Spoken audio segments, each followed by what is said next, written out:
All right, hello and welcome to another edition of Video Games to the Max. And we will be with you right after this intro. Hi, this is Natalie Lander, voice of Kinsey, Tara Branford, Stargirl, and many others. You are listening to a W2M Net podcast. You can visit W2Mnet.com for other podcasts about entertainment, video games, sports, and wrestling.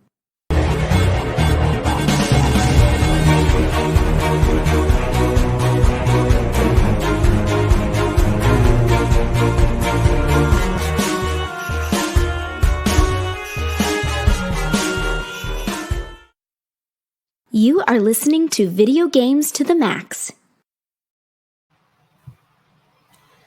All right, well, again, thank everybody here for joining us, whether this is your first time watching live or listening, or this is your 100th time. We always appreciate that. Of course, I am your host of Video Games to the Max, Sean Garmer. Here with me, as always, Mr. Marc Morrison.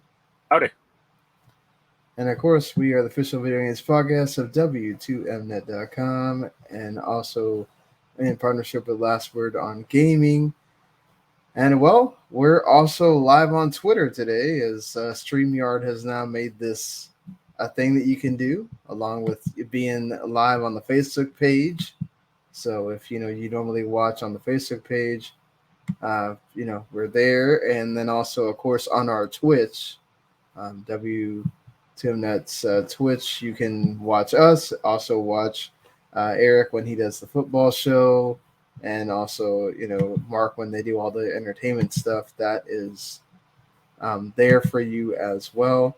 So, yeah, Marc, a lot of stuff to talk about, but obviously, I think we all know where we got to start. This Nintendo Direct here. That will be our first thing. But before we get to that, I guess, how have things been for you this week? Sucked. How about you? Sucked. What sucked about your? I had a power outage on a Wednesday, at midnight, that lasted until today at like 2 p.m. Man, yeah, I was like, man, Marc has been eerily quiet. Didn't know any thing until Jens finally said something today that your power was out. I was like, wow, and then finding out that it's been out for 2 days straight, basically. Yeah. Gosh. And then the fun part was Thursday. I didn't have a fridge, or it was rapidly defrosting, so I decided to go out and get a pizza at my local pizza place. Turned my car on, and it made a horrible roaring sound. Oh man! And I was like, I thought there was an animal in the engine or something, or I ran something over. No, someone cut out the catalytic converter. What? Yeah. Somebody just cut it out. Yeah. I pulled my car out for a second, and there was a pipe, something on the ground next to my car. That was a part of my car. Wow. Because the converter has rare minerals in it, like platinum and I think palladium and rhodium. So thieves can cut it out and sell it. Goodness. So yeah. And aside from that, I've been playing a few games. How about you? Yeah, I've been playing some games too, but let's get into the direct stuff before we talk about games here. Man, there was I thought there was quite a lot here. There was the usual, ports and that kind of thing that Nintendo, throws out there. But I mean, you start off with a Monster Hunter expansion discussion, or they just throw it out there, which I think that kind of leads you as to why maybe the PC version hasn't come out yet. Maybe they're trying to bundle those two together and make the PC version more viable that way. I don't know. Yeah. Any thoughts on the Monster Hunter there? Don't want to play it? I'm good. Don't play it. I'm good. Obviously, Bayonetta finally, Bayonetta 3, I should add. It's funny because it was like Platinum had come out and said, "Hey, we're ready to show this thing whenever Nintendo feels like doing it." And then, of course, I had kind of made a mention. It's like, well, it seems like this will be the time for the one more thing to be Bayonetta 3. And then lo and behold, they did that, and they did it in a cool way. I thought it's almost kind of like a Smash thing where they kind of made it seem like it might be something else. Yeah. And then all of a sudden, here comes Bayonetta. They did, I don't know if we mentioned it or not on one of the shows, that there was some talk about having a different voice actress. Yeah, that was like 2 shows ago, I think, or at least one, but maybe 2. And that did come true as well. So, yeah. I don't like the new voice actress.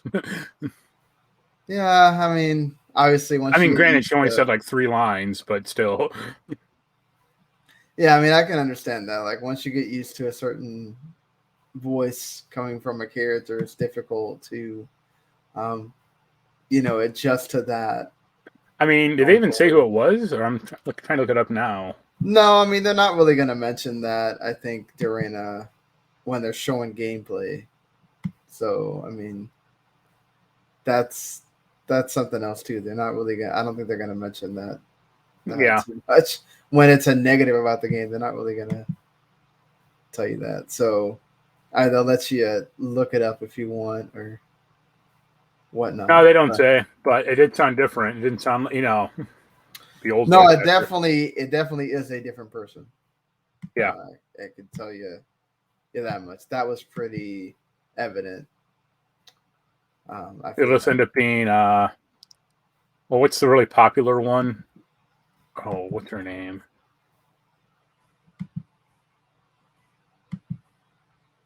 Damn it! What's her name? What? Oh, Jennifer Hale. That's it. Yeah. I mean, I thought from what we got to see, which cool that we got to see some gameplay there. In this, I saw some people complaining about like this is after the fact because the direct was yesterday, but like, oh, it doesn't look as good as like other games, or it doesn't look as good as God of War 2. And it's like, no shit. Well, but then also B, like it didn't look bad. It looked perfectly fine. Yeah, I mean, like, are people expecting it to look like a PS5 game? Like, yeah, I think so. Or yeah. About. I mean, it's like, have you been living under a rock? Like, since when has Nintendo tried to be up to date with what's going on with graphics? I mean, really? Well, it's just the whole fanboy thing, or I'll put it this way: I thought it looked better than some of the other games they showed on that thing. Yeah, at least from a frame rate perspective, for sure. Oh no, definitely. I mean, it's just that's the thing that's where people don't realize is the Switch can hide some of that if the frame rate looks good, especially with these games that you're going at a faster pace. And I'm not showing any video from the Direct because I don't want to get copyright striked. So I'm just avoiding that entirely because the last time we did that, Nintendo tried to block the entire video and then had to go through the hassle of getting it unblocked. So, and sometimes with Nintendo, they're very good about making sure it stays blocked. So I'm just not going to bother with that. But anyway, just that's a weird, like, if you want to make, like, I saw a bunch of people complaining about the whole, the way she looks, where is that from? Like, it doesn't look like the other versions of the character, blah, blah, or the voice actress or whatever. But it's like trying to compare Switch graphics to what God of War 2 is going to look like. That's just the dumbest thing, I think, of all here. Yep. But that's like the fanboy mentality. So definitely, people can't get past that. It's ridiculous sometimes, honestly. Hey, that Castlevania collection is out already. I we want talked. that. Yeah, I figured. I was like, yep, that's such a. And it happened like when I didn't have power, so I missed the whole like thing. Oh, yeah. I was sitting there thinking, I was like, ah, I know Mark wants that. Really bad. Well, I like 3 of the 4 games in that thing. Yeah, I mean, I can still see if I can find a Konami US person. I saw the UK person on Twitter reach out to like influencers and stuff, but Yeah. didn't find the American guy. I gotta go look for him. For me, I was very excited about Kirby and the Forgotten Land. I am a huge Kirby fan and love the fact that Kirby is finally getting his due with a big 3D platformer. It's Uh, Kirby and Near Automata. Kirby and The Last of Us is the one that I kept seeing with the abandoned land and Well, Abandoned Mall, yeah. yeah, the abandoned mall. I mean, I wonder if that's gonna wind up biting them. Is it gonna be too desolate? Is there not gonna be enough? Or is there gonna be like a sequence where you play as Meta Knight and the whole thing is inverted, where Kirby's actually the villain of the game, Maybe. just like Last of Us Part 2. No, that Yeah, game looked cool. I mean, I like Kirby. Everyone likes Kirby except for Nintendo, kind of. So I wouldn't say everybody likes Kirby. There's people that just have a thing with Kirby where they don't. He's too. His games are too easy or whatever, you know. I So would say they. I mean, yeah, but also they are. I would say they're somewhat deceptively hard because if you want to like 100% the game, then it kind of is a challenge. oh no, yeah, I agree there. Especially like I remember playing so much Kirby Superstar back in the day, and so many of those things were Yeah, the game was messed up. yeah, so many of those things were like Especially that one treasure hunt mode. We have to like go to the airship collecting crap. It's like, oh man, you need yeah, a guide, but the internet didn't exist back then, so you're kind of screwed. yep, made it much harder on that front.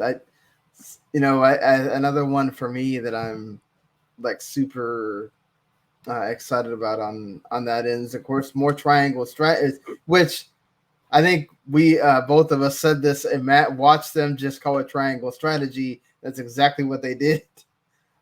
They did show that they listened as far as feedback from the demo, which they're really good at doing. So a lot of the stuff that I kind of, when I played the demo, I was like, yeah, they kind of need to have this to be able to go back and read dialogue. I thought was really important because there's so much stuff you miss with them that kind of continuously going on, and being able to move the camera around is super important in strategy games. So I'm glad that they added that too. But I wasn't expecting to hear anything about triangle strategy, and the fact that it has a release date now, March 4th, 2022.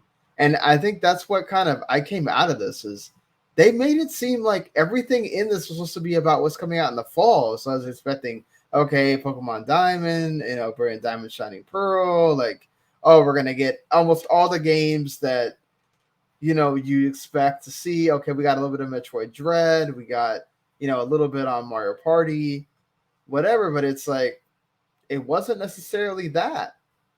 There was a lot more about stuff coming next year, and then you add in the Chocobo GP, which, That looked bad. yeah, no, it did not look good from a graphical standpoint. It That, looked that, like it could have been made on like two no, generations ago. I don't mean that. I mean like the frame rate drop when it hit that like third fire spell. It's like, oh man, Yeah, it was really slow, but yeah. I'm not playing that for whether it that is not going to be the greatest graphical looking thing or not. I'm playing that because it has Final Fantasy characters, and a lot of Final Fantasy 9 representation, which So once they introduce Airgeist 2, you'll be all over that as well. no, I'm down for something like this. Maybe that means there's more to allude to the Final Fantasy 9 remake that was found in that NVIDIA GeForce thing, because why not? Let's do it. That ActRaiser thing didn't look great to me though. I Like thought that that. looked interesting. I never played Yeah. ActRaiser, so I can't comment. The only Yeah. two games I thought that were legitimately kind of bad were Dying Light 2. Yep. Cloud version. Yeah, that still looked bad. Yeah. And Wreckfest. Yeah, that didn't look too good there. And also Forgotten City also got added actually out now on the cloud. So Right. Which more is like cloud games. that's like baffling to me because it's like that game is not demanding. Like, I mean, it could be scaled down to work on the Switch just fine, you I know? guess they didn't want to scale it down considering they're like an indie studio. So Yeah. I could see that there. But let's get to the two elephants in the room that are from this direct here. Because that's I think what a lot of people are talking about. Should mention I love the fact that we got to see Splatoon 3 single player. That's what interests me most about Splatoon. So I'm down with that. And I also thought that voice of Cards, even though it's from Yoko Taro, yeah. I'm reminded of that. I'm reminded of that Hand of Fate game I reviewed. Exactly. The game we both played, yes. Yeah, except this like didn't have the battle sequence. So it's like this is just a card game. It's like great. This is really just a tabletop card game. But all right, let's discuss the two elephants in the room. What do you think of the voice cast for the Mario movie that Shigeru Miyamoto made an appearance to talk about? Should note that Chris Pratt, who's going to play Mario, noted it's a dream for him to do, and he has been working on the voice. Just obviously not going to reveal it right now because that's obviously a huge point to whether some folks are going to watch the movie or not. So He's gonna the voice will be like Idris Elba's Knuckles. No, oh, but yeah, I was gonna say the voice cast is fine. You know, I mean, obviously Pratt isn't like Italian, but there's no reason Mario needs to be like the stereotypical Italian anyway. So, yeah, true. and I know he has like people have like hatred of him, but I like him, or he's mostly fine and stuff. So, I don't have a personal problem with the guy. Like the rest of the cast is fine, Yeah, I felt like a lot of the other ones, except for maybe Seth Rogen, because that's just weird. Like Donkey Kong's voice coming out of him is going to be Yeah, but it's not like original evil Donkey Kong. It's like the stoner current version, so that's why. Yeah, I guess. But I mean, I thought like Peach, that they nailed it. Luigi could be absolutely great decision on on him. I'm totally. I love the fact that we're getting like Charlie Day memes already with him as Luigi, and Jack Black playing Bowser could be a trip certainly, especially because you're probably gonna know it's him pretty quick.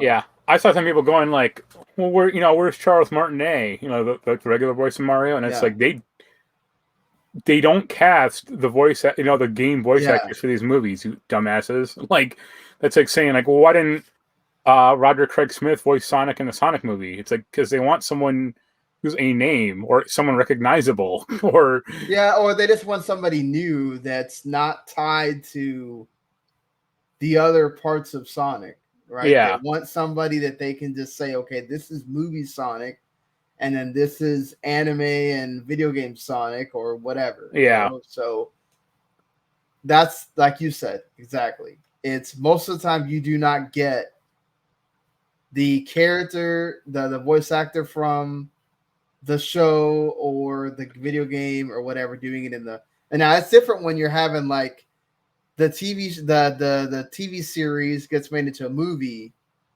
and it's in the same like animated style way. Yeah. Then but not if we're talking about even when you see, like, let's say the movie to the TV series, right? Most of those actors don't come down to the TV series. Right. They stay on the movies. So it's the same thing. And look, they got some big name actors for this. Are they all going to work out? Probably not. I'm sure there will be some that when you actually hear them in the movie, maybe don't work out as well. I just want to withhold judgment on like just totally racking them for who they picked. I mean, it's like we don't. I get it. Chris Pratt maybe isn't the most well liked person. You're either like a huge fan of him from being Guardians of the Galaxy, or you think he's a not great person or whatever. But it's like let's see see a trailer first. Let's if they even if they maybe they don't go all Ryan Reynolds, Detective Pikachu, and just do it right out of the box. Maybe they hide it all the way till when the trailer shots. But I just can't imagine they don't have a moment where Chris Pratt goes, "It's a me, Mario," or whatever. So, because that's just so iconic. But Charles Martinet is going to be in it. There's rumors of Wario possibly. I hope it's really meta, and instead, like everyone will be in the game, and Charles Martinet will be the real person playing the game, like Wreck-It Ralph. That'd be great. Let's do that. It'll be like Charles Martinet in like Mario pajamas, like sitting alone in a basement playing Mario 3D. Yeah, but I mean, I don't want to knock them too much for that because we haven't seen anything yet. I mean, it's December. They really picked like the furthest into 2022 that they possibly could. Yeah. The week of Christmas, basically. Will they keep that date? Will they have to wind up moving it? I guess we'll see. But I'm sure they want to hit that date, if at all possible. It's a shame. Well, I just view this as the stepping stone to get Nick Offerman to be real life Mario in a movie. Maybe. Because he'd be awesome in it. That's the movies. I'm sure everybody has their thought or not thought on whether some of those are great casting or not.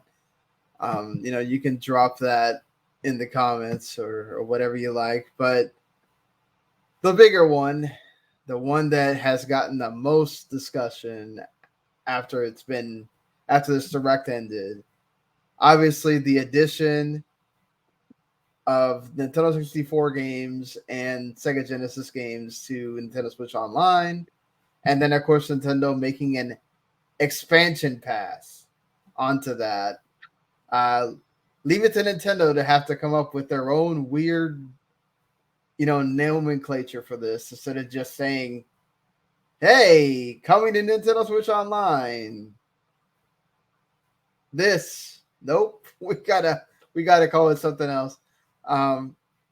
So they did show quite a few like big games here, and then the difference between what we're seeing them do with the 64 compared to, say, the SNES and the NES editions is they went right out of the box and told you not only is more coming, but we're getting some really great stuff coming right after. So we don't know how quick the cadence is going to be. I imagine it's probably going to be the same similar cadence that we're getting the other stuff now.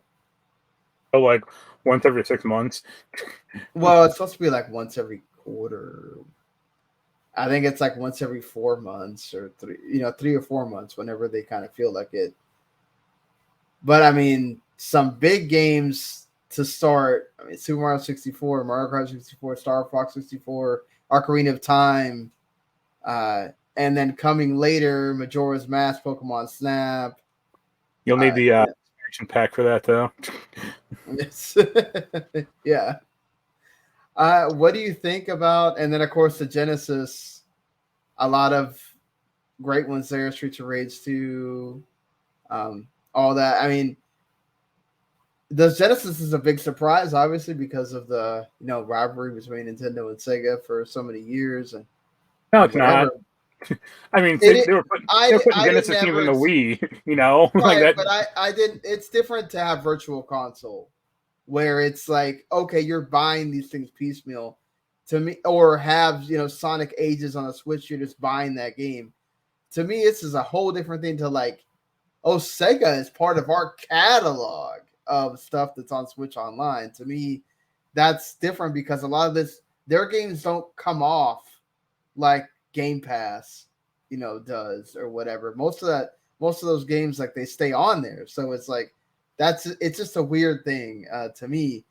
And then of course, we still have those big rumors of what happened to the Game Boy games. 64 was getting rumored, but that was the rumor, right? It was 64 and Game Boy. It wasn't Genesis. Genesis kind of came out of left field. And then, of course, I was seeing that some people were reporting that the reason why they went with these two is because they're a bigger eye catcher, and they're actually supposed to be part of this expansion pass. It's possible that Game Boy and Game Boy Color come later, and they're not part of the expansion pass. They're just part of the regular Switch Online because they're around the same era as NES and SNES. Yeah. 1 second. People are noisy as hell outside my window, and I'm facing not the street. Well, it's hard to sell a Switch Game Boy adapter, or some type of Game Boy controller for the Switch. Oh no, definitely, yeah. I mean, you can't sell $50 Game Boy adapters like you can Genesis and 64 controllers. Which, I'm sorry, but I don't want to hold a 64 controller again. See, I like that controller. See, the one Nintendo controller I hated was a GameCube one. I wouldn't say I was a big fan of the GameCube controller, but I'm just not. 64 controller was awkward to hold for me. It's like not comfortable.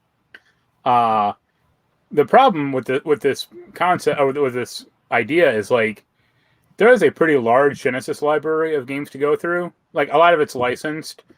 But there's still a fair amount of Sega crap they can mine, or they could get like. Well, I think my thing with the Sega stuff is they've released this in a collection that's on the Switch right now for like $15.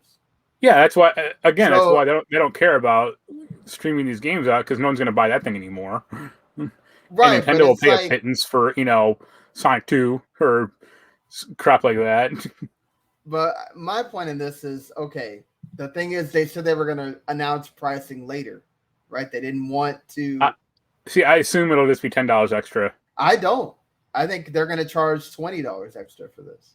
If they try that, then they're nuts.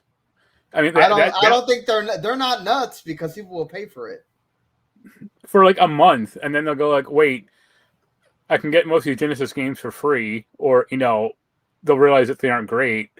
And they'll play like Mario Kart for like a week or two and then go, all right, we're done. Yeah, see, but that's the thing though, is like obviously this is how many of the casual gamers are going to know that this has been added and that you can pay $10 or $20 more for this expansion pass to play these games. Who knows? But as far as the hardcore gamer that is the one paying attention to this stuff, and will most likely, outside of people that have the nostalgia for these kind of things, I feel like Nintendo is going to try to go for what they can. And I feel like we're going to see them say, hey, we didn't just add one. We added 2 new consoles to this. Notice I didn't say anything about improving the actual Switch Online part of it at all. It's just, this is our PS Plus. This is our Games for Gold. We're going to bring you these shiny old games and let you play with that. And I think that's great, but man. The bigger problem, what I was going to get to earlier was there's a decent amount of Sega Genesis stuff they can kind of mine or, dig up. There's not a whole lot of N64 stuff they can mine. Well, they did at least showcase, a lot of the big ones that they're going to go after. Well, there's about 25 Nintendo made N64 games that are good to, great. There's Right. about 10 third-party Nintendo games that are good to great. That's about it. Yeah, but I mean that we shouldn't discount that this also isn't the easiest era to go and sell ports of. So maybe third parties would be more willing to put their games on the service, whereas like what we just saw with Konami, right? If they get to the point where they are doing GBA, Ports. that's easier to do ports of. Yeah. And it still looks decent. So people may not be as, nice to be able to go, oh, yeah, here, you can have all of our games to put on your service. Well, that's because like Castlevania or Mega Man aged better than, I hate to say it, but like aged better than like Mario 64. Well, no, duh. I'm just saying that's my point, is that I don't think they're going to have a problem finding 64 games to put on this thing. No, I mean, they won't have a problem with that. They have a problem with getting like the best N64 game. I mean, outside of Nintendo stuff, it's like they can't get GoldenEye. No, but that's a licensing thing. It's not that they can't get it because, they probably can't get Perfect Dark. No, if they got Banjo-Kazooie, I wouldn't be surprised if they could get Perfect Dark. No, I would say they can't get Perfect Dark because Microsoft's doing that remake. So that's out of the question. I don't know that that's necessarily going to stop them. I mean, it's not like... It's unlikely they could get Donkey Kong 64. Yeah, we'll see, because that, I mean, they can't get like the wrestling games, that I would want, like being able to go back and play any of the three big ones from the 64 days would be amazing. WWF Attitude? No, not that. Warzone? Yeah. They would have to pay licensing fees against every single one of those wrestlers and all that stuff. So I don't know if the WWE wants to go through that. I just think like people have a lot of nostalgia for the N64. And a lot of it's like deserved, kind of, but like you look at the library of that thing, it's like 40 good games out of it was 300.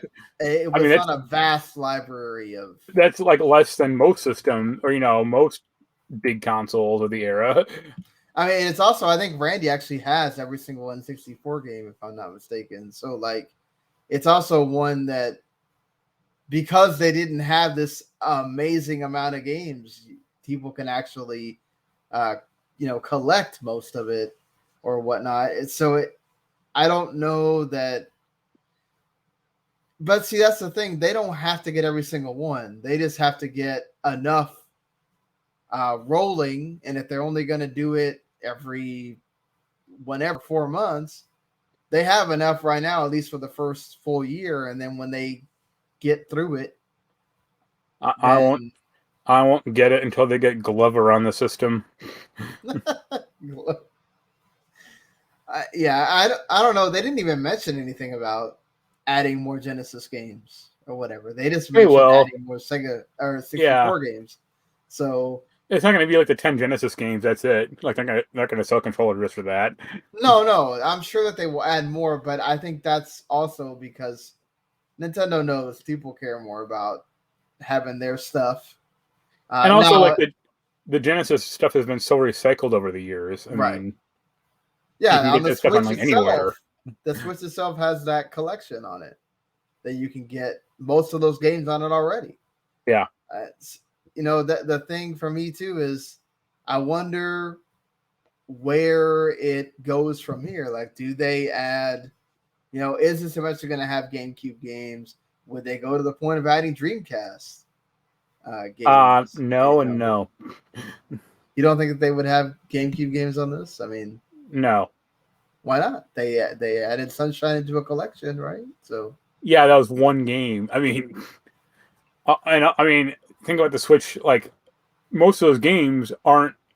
Think about the size of like an N64 game versus a GameCube game. First of all, like trying to stream that or download it to your system temporarily. Like they don't particularly like that idea.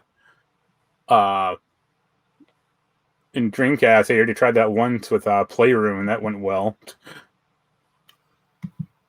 Fair enough. I'm saying, okay, but Yeah. That's why you would say it wouldn't come.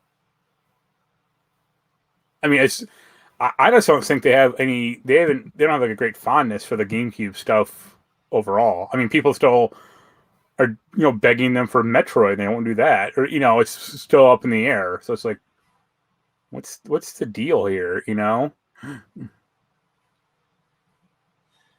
And I think they know people want those and games, and they're gonna nickel and and dime people until then. my number for my number about N64, like good N64 games, like 40 good ones for the GameCube. Like I'd say have that, about 20 good GameCube games. That's about it.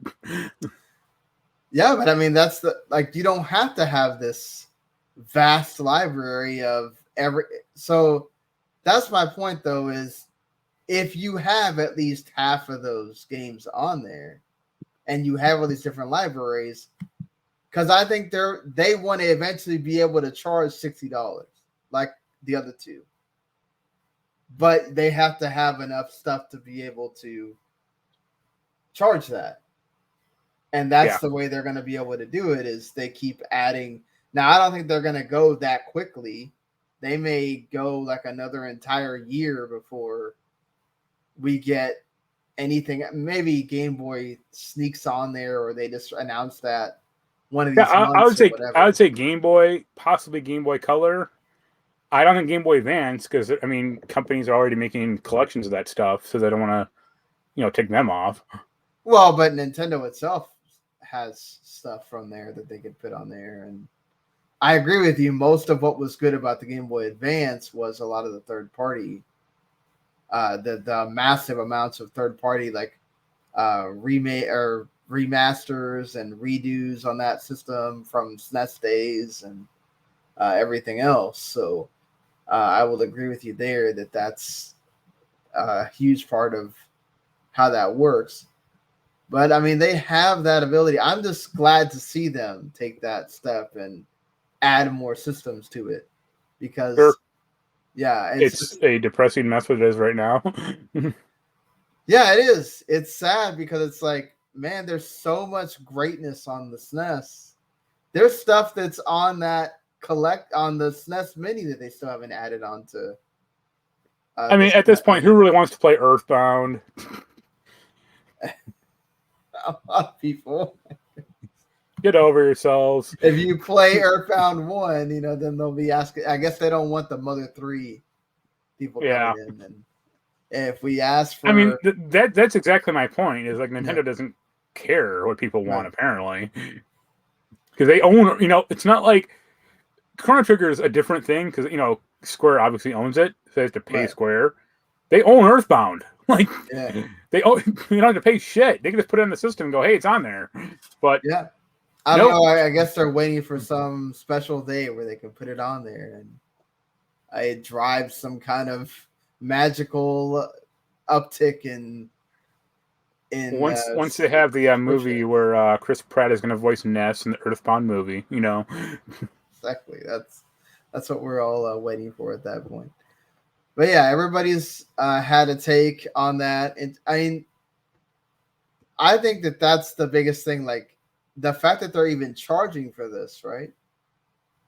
No, they're going to charge for this. Well, no, they are, because they're Nintendo. But it's like this is still old retro games that, to be fair, now they are doing online play with these games. So like that's gonna be awesome to be able to relive that and play Mario Kart with some folks. And man, like I would have more faith in Microsoft or Sony doing this than Nintendo. Well, Nintendo's gonna do it, but will it play well? That's another whole thing. No. So I can answer that one right now. No. I'm just saying they're gonna do it. Will it play well? That's another whole. Based on Mario Maker 2 online play, no. We'll see how that goes. As far as that, but I'm excited that it's there. I don't know if I'm gonna pay the extra price. I actually don't have Switch Online at the moment, so I would have to pay the whole thing again. All $20. Well, the $20 and whatever they add to make this, which I'm going to be surprised if it's below 40, You're saying it's 30. I think they're going to charge 40 for this. I mean, it could be 40, but like, I don't think I would pay for it. That family plan, they can't raise it too much, I think. So I mean, I don't know what that's going to do because the family plan is 35. So would they raise the family plan up to like 50 or something like that? Yeah. So I mean, which is the better value to you? Well, rank these three: Switch Online with this stuff, assuming they're all 50. Okay, Switch right. Online, Xbox, whatever the hell they have, their game library thing, or whatever it is, or PS Plus. Well, PS Plus for me is number one as far as like the free games. Obviously, if we're not including Game Pass in this, so no, I am. That's the Microsoft thing. I talk about. You're including Game Pass, right? It's like, I thought you were just including no. Then Game Pass is number one. Yeah, I would say Sony number two, as far as like just overall value.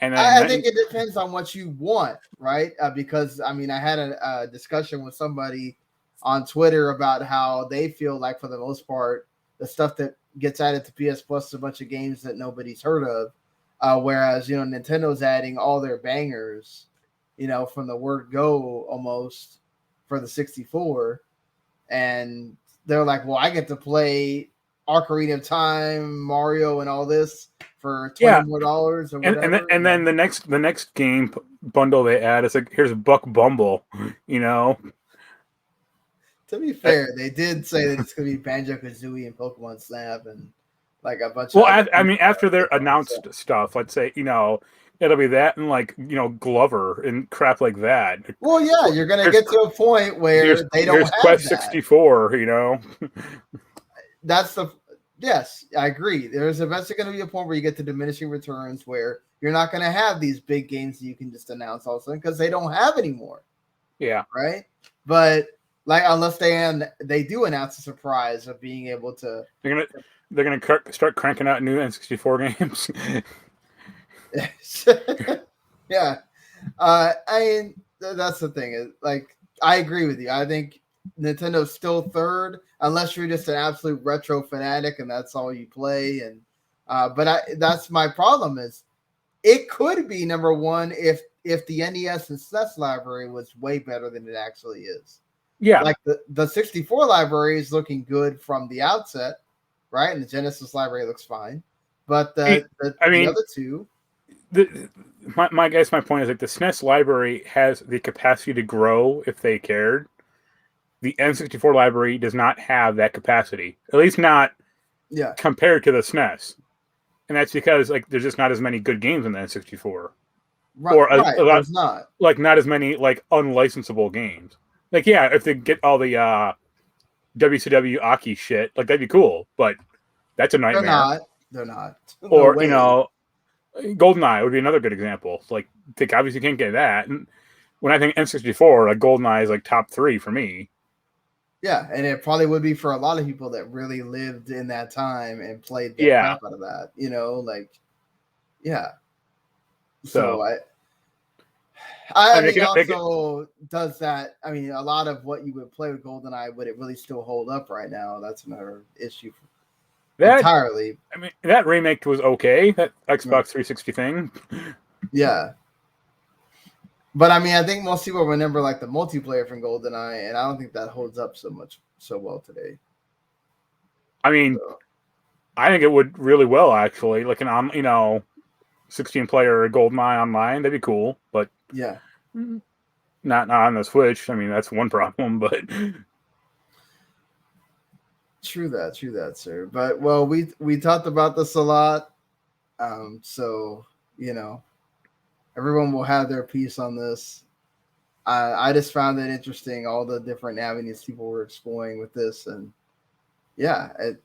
it's gonna be, to me, I think it's more of a idea of where do they go from here, how long does it take them to add anything else, but with that being the thing of, it's been a while, we added something and now we're raising the price. okay, when we add the next batch, is that also mean that we got to raise the price again? And how are people going to feel about that? So Yeah. will be interesting. This will come up again when they finally reveal that price, which I will be shocked if it is what Marc says, 30. I'm fully expecting them to come out and say at least 35 or 40 for this.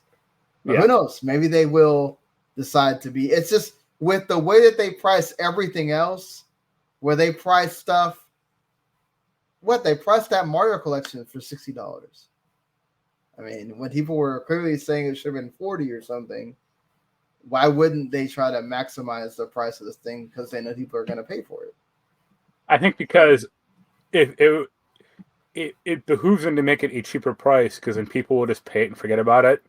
If it was 40, people would play all they want for the first month and then cancel it. That's true too.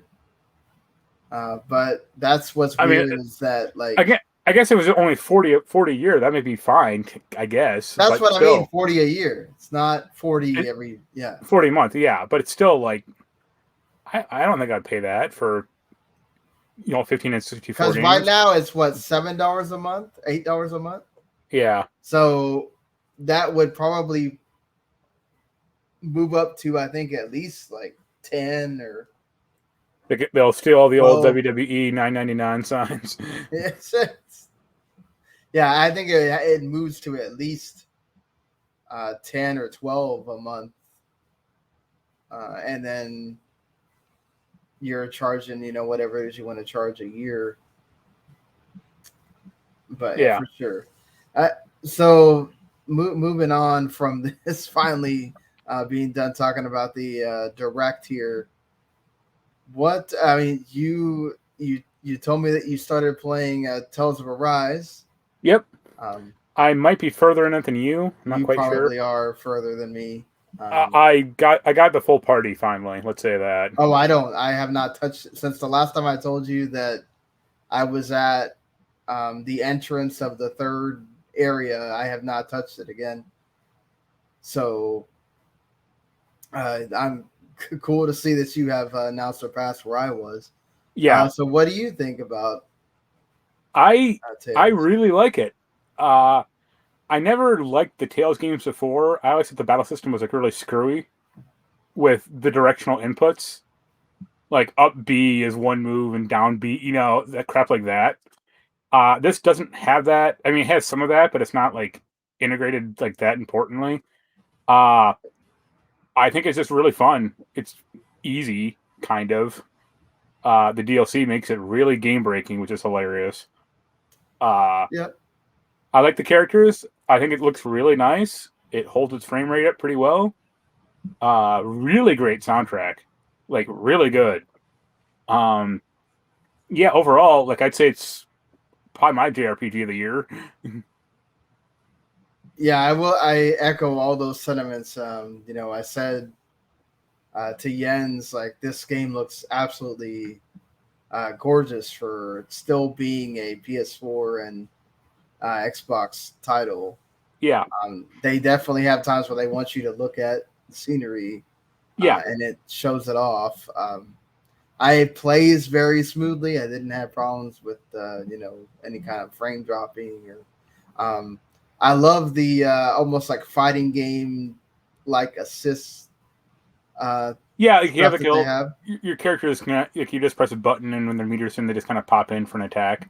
But all their attacks are kind of specialized. Like one guy or one girl like breaks armored people's shields, or like if an animal's charging it, she like knocks them down, which is like really helpful. Right, Law does that where he'll break your shield. Yeah, but this you haven't got her yet. But this other chick, she like has a big ass shield herself. Oh, the paladin, the paladin girl looking. Yeah. Oh yeah, Law does break the shields. Yeah, she's the one who like knocks people down when they're charging. And yeah, like I do that insta kill move all the time because it's really easy to do. Yeah, and that's the thing too. It has the Final Fantasy 13 break system where if you continually attack one character, it gets to a point where you can then press a button and they'll do this like insta kill attack, which obviously on bosses it doesn't insta kill them, but the regular characters it does. So I mean, it insta kills regular enemies, and yeah, that's how you basically kill bosses. Like you have to do that move to like actually kill them. right. But it's not like hard to do. It's No, yeah, it's easy to do. It's funny because like when I was first started playing, like I thought the hardest boss was the first one. I died on that guy like 3 or 4 times. Like he's like a big fat. Oh, because you have to deal with the other thing behind. Yeah, there's like flame elemental dude, behind him.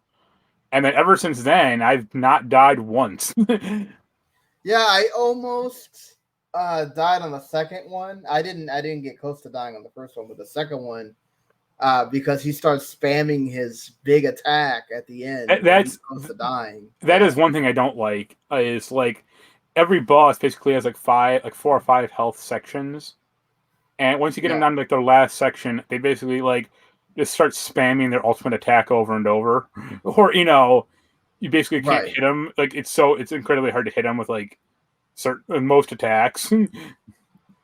Yeah, that's a weird choice to just do the same thing.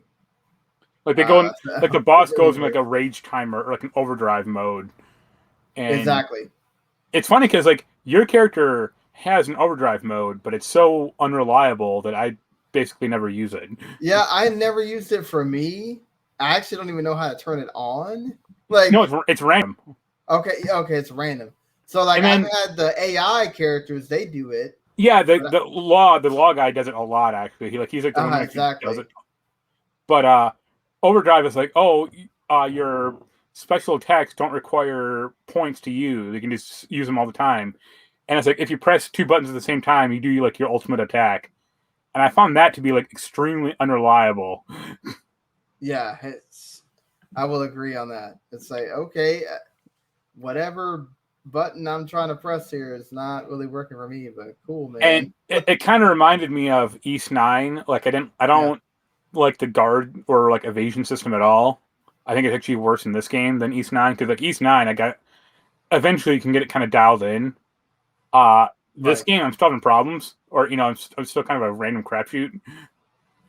Yeah, it feels like some of them are way better at evading than others. Yeah. Like I use the Rinwell a lot, and she is not great at evading, whereas Law or Shion are much better at evading. Like they actually do a whole roll. Yeah. But, And I kind of wait. Well, I'll get into the DLC in a second, but I wish they gave you more of a reason to use different arts or like different abilities. I change them around all the time because I just get tired of using the same ones. I have like 3, and that's all I use. Or because it's like, well, these are very effective, so why would I change to anything else? Well, I mean, that's the thing is like you're saying. Both of us, I'm assuming you got the 401 code. Yeah. Okay, so both of us have review codes. Yeah. So they gave us, which again, this DLC is available for people that you can just buy it off the gate. It's not like it's locked or whatever. But either way, it came with us free with the codes. Well, we got the Ultimate Edition, so we got like a whole bunch of extra crap, and then we got like the pre-order bonuses as well. Pre-order bonuses, yeah. Which, so like it includes that's nothing. That's just like costume colors essentially. Yeah, exactly. The Ultimate Edition stuff almost breaks the game. And then I bought one other DLC pack, which definitely breaks the game. So, they have other DLC packs besides that one. Okay, yeah, I haven't. Okay, so I have used like the moves that you get, right? Yeah. Which I'm sure those are the ones that you're alluding to. That are some of them are pretty. No, it's like, well, the costumes tie into. So the way the skills unlock in the game are, you do certain activities or certain stuff. And then it will like unlock a node on the skill map, right? Which has 5 circles around it, and one will all automatically unlock, and the other 4 you have to like unlock with your skill points. Right. And like once you fill out the node entirely, you get like a passive bonus, like plus 10 to penetration or something like that.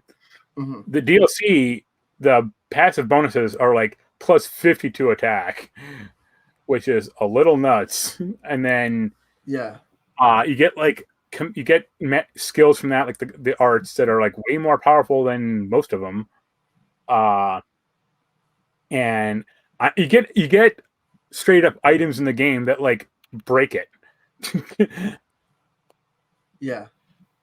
So I have an item like some of the ones that were like I Yeah, have like an I item that haven't used any of the weapons on purpose. no they Yeah. aren't weapons, they're just weapon skins, so that's fine. No, All those weapons do improve your stats. oh That one that's there at the end for each of the characters, that is like if you use it from the beginning of the game, that's way better than any weapon you're gonna get for a while. well I mean you mean like the green lightsaber thing? Yes, that. See, no, for me it was a weapon skin and that was it. It had That nothing. if you do it as you can actually equip it, not as an outfit. If you can actually equip it as a weapon. Oh, I should do that then. So I mean, like I think by the time where you are, you probably have a better weapon by now. But like where I am, that's still like the best. Not by much, mind you, but where I am in like the third area, you are. That is still kind of like the best weapons for you. But yeah. So like I have an item that straight up gives me double experience points. Well, yeah. And double combat points or double SP, which is like the skill points you earn. Right. So like double combat points, it's not combat, it's the like healing point thing. Well, yeah, they call it cure points or cure points. Cure points, yeah. So like that stuff like breaks the game. And so I have something that gives me double XP, and then I have like two other items that gives me like I think it's 20% more XP and then maybe 10% more as well, at least 20%. So it's like this is nuts. Like, and I still find the game like balanced. Actually, I mean, I'm at the point now. I have so many nodes to unlock that I look at the map. I just get lost. Like it does get eventually where you have like a lot. I'm just unlocking shit for the hell of it, or just trying to fill up. Like, I'm not trying to like min max a character because it's like I don't know how to do that in this game. Right. I think for like the main guy, I have 15 nodes to like unlock stuff on, like the big ones. Yeah. And it's like this is nutty. Like, I mean, at least it leaves it, if you find things that you constantly want to upgrade, at least it gives you a lot of stuff to upgrade. So that's I would say. I mean, that stuff is gross, kind of, but I also don't mind. Hey, I got it, so I win. Yeah, to be fair, I don't know how it is for you, but I don't feel like the enemies are ever out of your reach just leveling normal. No. So the two there is one item I would like to get. It's part of the DLC. You can only carry 15 items of like 15 potions that's at any a time. normal Tails thing, yeah. There's an item that gives you like 99. It's like, unlocks that. That to me is when it gets to the look. I get it. That's a normal Final Fantasy and all the other ones you can do that, but Tails, it's made that way so that you don't just spam healing items. Or there's like one. I don't have it, or I have some of them, but like DLC to just get money in the game, and it's like money is not an issue in this game. Well, it's not, because if you use the DLC, they give you a bunch of money at the beginning. No, I know, but I haven't used that. I mean, there's been no reason for me to use that, so that stuff has been unclaimed. Well, I mean, I have I've crafted weapons and art. I do that too. I mean, up to the point where I don't have like the materials for like some of the stuff, but exactly, yeah. I've done everything I can, and I haven't used any of the money stuff at all. I mean, I haven't even gotten close to running out of money because of the money that they give you just from loading up the game. The one thing I'll say also is there are you have side quests in the game. Like every town has a few side quests. Like, right. Oh, go kill these monsters, or I need this. I need 5 apples or something like that. Right, the regular route side quests that you get in most JRPGs. And like the first town you get 2 side quests, One is to kill this like monster. Yeah, that's level 45 that you're not gonna Yeah, and you're like level 8. Yeah, it's like that's never happening. And then another quest in the town is, I mean, it'll happen eventually. The hair, the have a different outfit guy. Yeah. Yeah. And like the test or the quest dialogue is like, Wait talk for to him this to guy find and clothes. it's like, well, talk to this guy and then he'll try to make an outfit to impress Shion. And yeah, every time you talk to him, it's like, oh, come back later. And I kind of looked online. I'm like, how long does this take? Or Yeah. And it's like, oh, go back to him after you beat the game. And it's like, really? What? Wow. It's like, you have a quest that you can't beat till you beat the game. Yeah, it's like, why is this quest in here at all? And it's like, oh, the reward is like 700 SP and like 1,000 gold. And it's like, really? What? That's nothing. Yeah. You get to a point where you can't even unlock a node with that. Yeah. Like, wow. Well, all the DLC nodes are pretty expensive. Yeah. Compared to like the regular ones. But they're all like really worth it. So it's like, yeah, I'd much rather spend my SP on this stuff than I got 10% more, defense instead of 50 defense. And, so it's like, yeah, which is the better one to spend the stuff on? Well, I will say that I do like the fact that it lets you, it does encourage you to do more stuff in the game because you'll unlock nodes by doing that. Oh yeah. So I like that. Oh yeah, if you cook 5 times, you'll unlock a node, or if you do 9 side quests, a certain amount of weapons or armor, whatever, it'll unlock a node for somebody or whatever. So like, I really do like that. It gives you an incentive to keep doing things because if you do the farming thing in the third area, you'll unlock a node. So, yeah.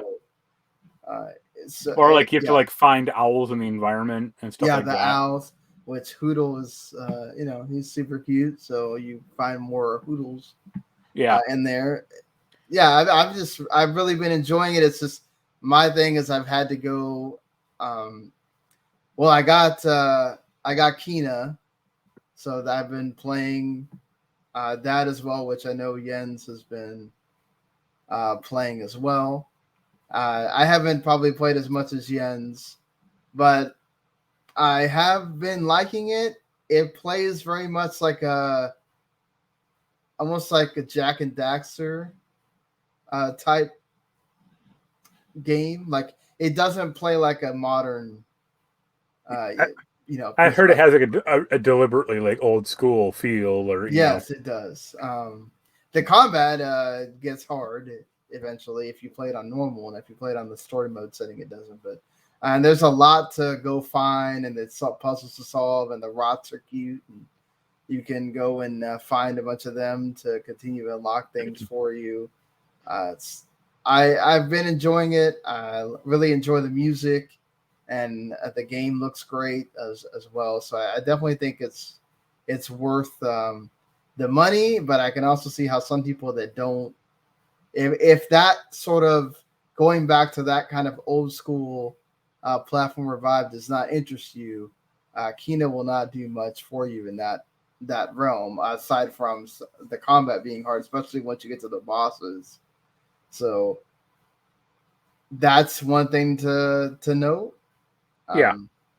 It is $40 on PS5. So that's it's not full priced. I mean, yeah. Yeah, at least it's not full price. But I've been enjoying Kina. I've had to go back to I finally had to just buy Lake on Xbox because it was just my computer was giving me too many problems. It was annoying just to freaking drive around one area without it just constantly would stutter. So I was like, all right, I'm done with this. I bought it on Xbox and I had to basically spend a little bit of time that I had to play games after I hit Wednesday to get back to where I was on the PC version. So I could get a little bit further so I could write the review and then get on with a lot of the other games that I have to play along with Tales. As well. So, Kina, I bought it. I didn't. Ember Lab actually never. That's probably my fault because I didn't follow up with them. But I got to a point where I was like, you know what? I'm not even gonna bother. So I'll just go ahead and buy it. When And I send then you the review code, you can just email that to me. no, because that happened to me with there's a new Pokemon uh rip-off game called Nexomon. Well, it's not new. I think it's been on phones for a while, but it's like came to consoles called Nexomon from PCube, and I had requested a code and they didn't send, Monday came by, nothing. So I went and looked on the eShop and it's $10. And I was like, it's $10, whatever, I'll buy it, And then Yeah. all of a sudden, 2 days later, like on Wednesday, I finally get an email. Oh yeah, hey, here's an Xbox code. I'm like, Right. dude, Thanks. really? Like almost like 5 days later, I'm like, it's okay, just give it to somebody else. But that's just how this stuff works sometimes. Yeah. You don't get responses, and depending on what you want to do, you want to have enough. So yeah, it's that game is also interesting in what it does. Very much, it does some different things. It does some different things from Pokemon, for the most part, but it's still very much trying to eat Pokemon as well. I do appreciate they give you like 10 different starters to choose from and not just one or not just the three. So that's very much appreciated. But yeah, either way, I've been playing quite a few things as I have this long list of stuff to go through and get reviews out. And then, it doesn't help that we have stuff coming pretty quick here in October either. So, I know you've been playing Diablo 2 with the ends, Resurrected. Yeah, we just played it today or played it tonight because we were gonna play it. Well, we were gonna play it originally Wednesday, but I had a power outage, and then Right. Well, it was funny because like I grabbed the game, and then he was like, "Oh, let's play it at midnight," and then I downloaded it, and I'm like, "This thing doesn't unlock until 13 hours from now." And he was like, "What?" And then he looked it up. He's like, "God damn it!" Because it unlocked like Thursday at like 11 a.m. or maybe Wednesday at 11, or yeah, no, it was Thursday at 11 a.m. So that's when I called him like Thursday night, going like, "I don't have power. Like, we may have to hold this off for a day or two." It's I have noticed I have no history of Diablo 2. Like I didn't play it. It's fine. Yeah. I just didn't. I never played it like when I was a kid. So I'm like, all right, yeah, it's a Right. hack. It's one of those. We're like low. I mean, we're like level 8 or 9. Like we're almost done with the first act, but it has some weird. Well, I think it's too dark personally. I mean, I think it might have just been like the how was like that back in the day. It looks nice. Like especially the water effects look really pretty. They did a good job. Vicarious Visions did a decent job of porting that game up. Some of the interface is a little wonky though, or some just kind of Yeah. I odd. mean, to be fair, it wasn't meant for consoles. Yeah. Well, it's like you can hold X to equip a weapon, or you press X to equip a weapon, but you like no, I think it's like you hold X, you press X to move a weapon around, but you have to hold it to like equip it. And it's like, why isn't this just a different button? Like Yeah. But yeah, I'm playing the sorceress. He's playing the barbarian. Yeah, it's pretty good. I think I like Diablo 3 more personally, but I'll keep at this or Yeah, I play mean, for a while. there's modern accoutrements that are in Diablo 3, I'm sure, that are probably Yeah, like the potion system. I think it's just Yeah. insane in Diablo 2 personally, but uh yeah. Other two things I'll quickly mention. I'm playing WRC 10. That's like 95% WRC 9. that doesn't bode well there. Yeah, so hey, my review is pretty short because the first thing I say in my review is, "Yo, look at my WRC9 review," and it's 80% at the bare minimum of this game.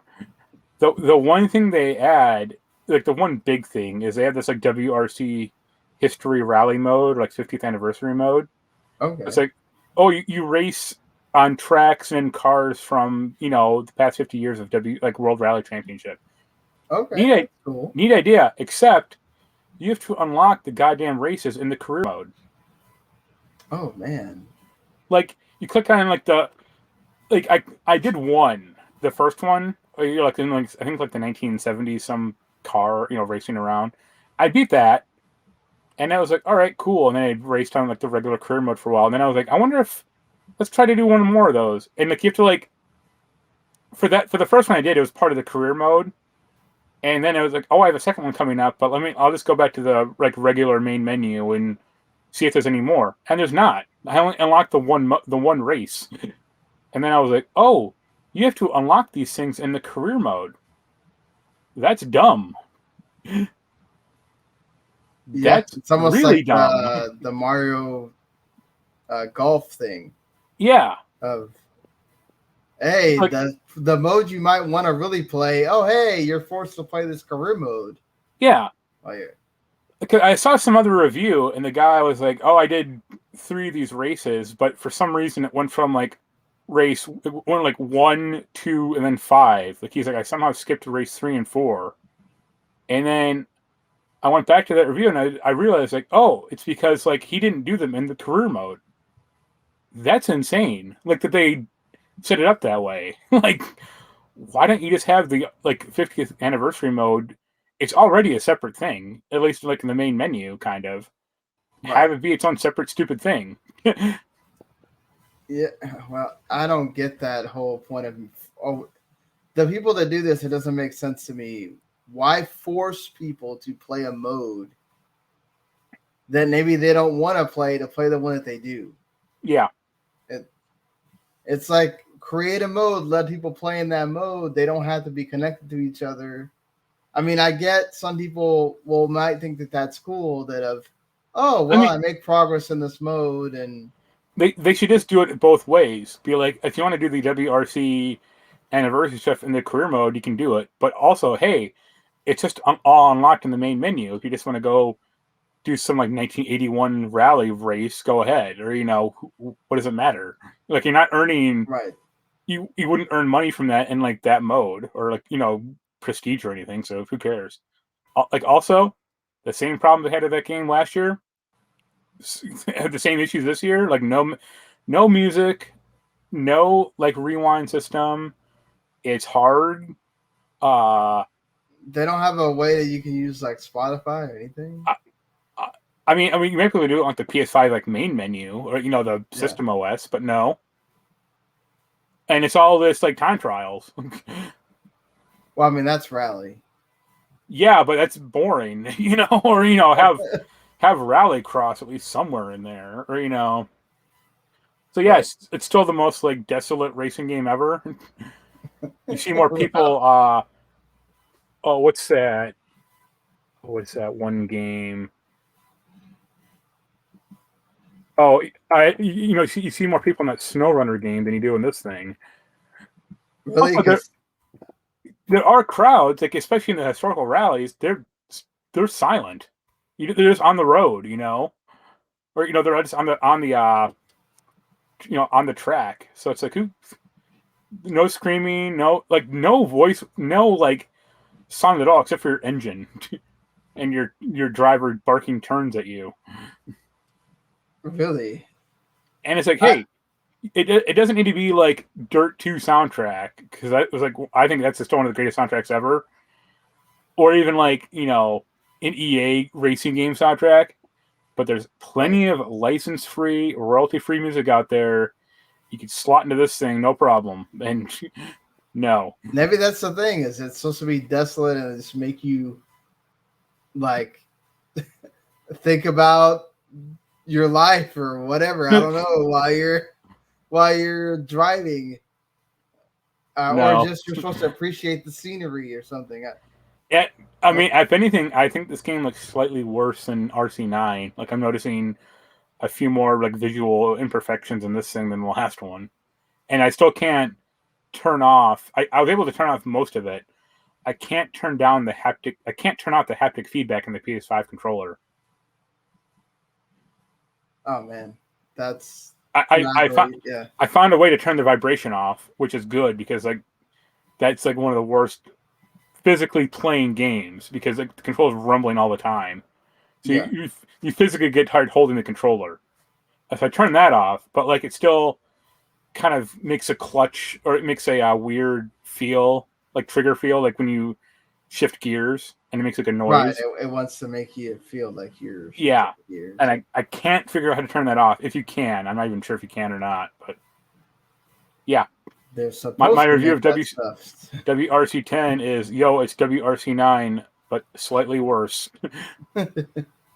And I think they're stopping that franchise after next year. Oh, really? I think I've read that Dirt or like EA or Codemasters got the WRC franchise or like the racing franchise or license. Okay. So they might not be able to make a new WRC9 game after I think next year. We'll see. I mean, that would make sense. Yeah. That now. Oh. EA would just own everything. That's fine. Yeah. Also, I already told you, but to preview my WRC10 review, there's about a good, pretty long paragraph of me ripping apart Dirt 5. Where I specifically say, I think I say, I now know why Codemasters didn't send us a Dirt 5 review code, because it's awful. Dang. And I also I heard a lot of like, okay, this is decent or whatever, but I never heard anything. There is one goddamn race type in that game. I think it's called Sprint, where you're in like these like very small cars with like big wings in the front. Yeah. That is unplayable. Awesome. Like if you type in like Dirt 5 sprint cars, like the first 9 results you'll see is like the first race is impossible, or like the car instantly spins out, or the other cars are way too aggressive. That's like the first like 9 results on Google. It's like that's not great. What the hell? I played Dirt 5 on the PC. I beat that race by literally loading up a trainer and going like freeze all other cars, and then I won. And it's like that's not. Wow, what a great sense of accomplishment, And I think like that race is mandatory, or if it's not, maybe not completely mandatory, but it's like way up there. So you like are kind of forced into doing it. It's like I couldn't beat it. I did that like 20 times, and I got like 12th place 19 times, and like one time I got like 11th, and I'm like, wow, I'm really improving my skills here. The last thing I'll mention is I haven't played it, but I did get a Lost Judgment code. So that's cool. Oh, you did get the Lost Judgment code? Okay. Yeah. Cool. Unfortunately, I could not play Sonic the Fighters like that I wanted to, but I will when I start playing the game. There you go. You still have that. It won't be my game of the year. Won't be Lost Judgment. It'll just be Sonic the Fighters from Lost Judgment as my game of the year.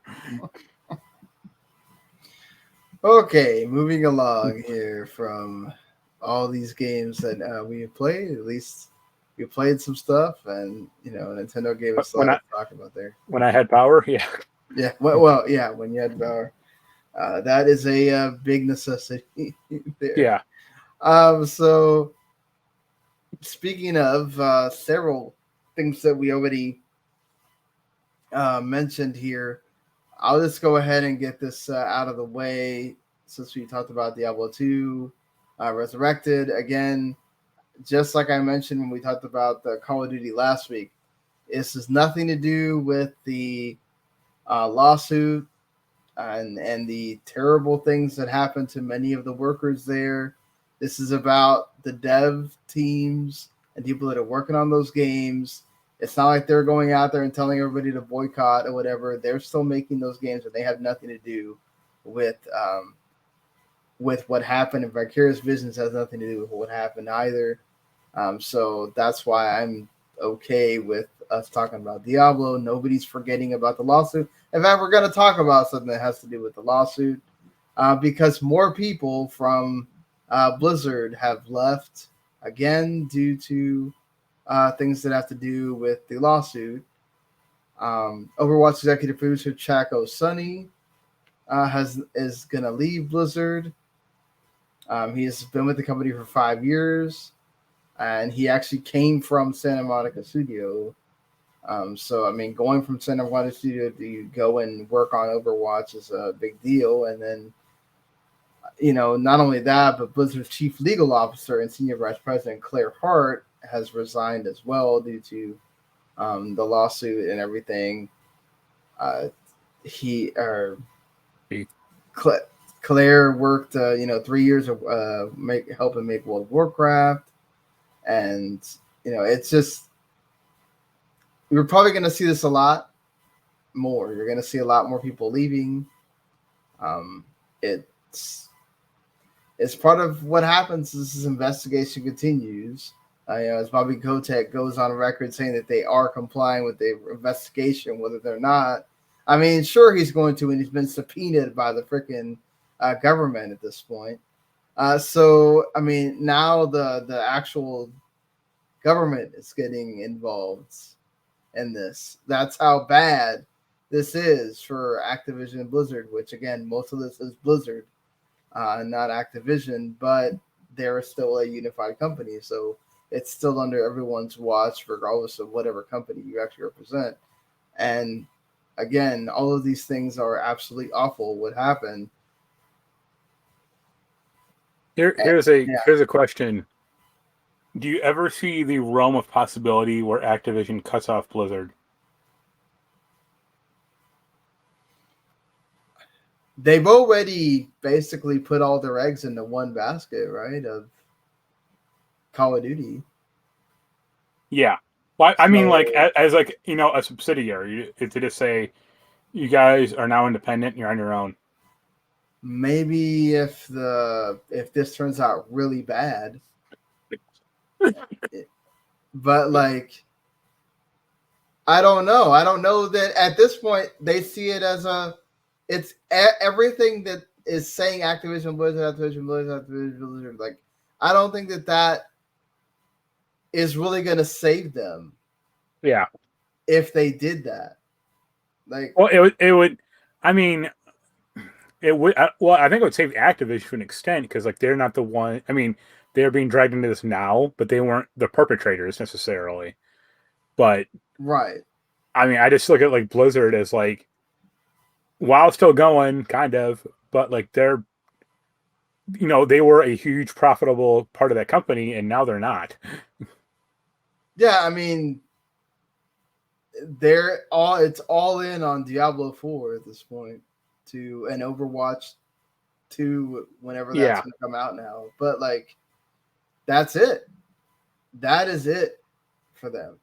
Like, they'll dig up StarCraft Ghost and do the re-release of that. I don't know that bringing that back at this point is really going to help you. I mean, like Hearthstone's at the point where I don't hear anyone ever talking about that. I mean, like, outside of the hardcore Hearthstone, whoever's in the hardcore Hearthstone community, which, again, Blizzard themselves ruined that when they signed that deal with YouTube. Yeah.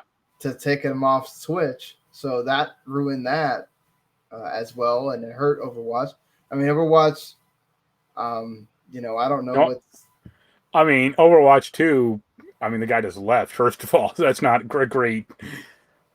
Yeah, I mean, they were getting help with the having the Overwatch League and everything else and all that, but, like, I'm sure that puts a stain on that part as well.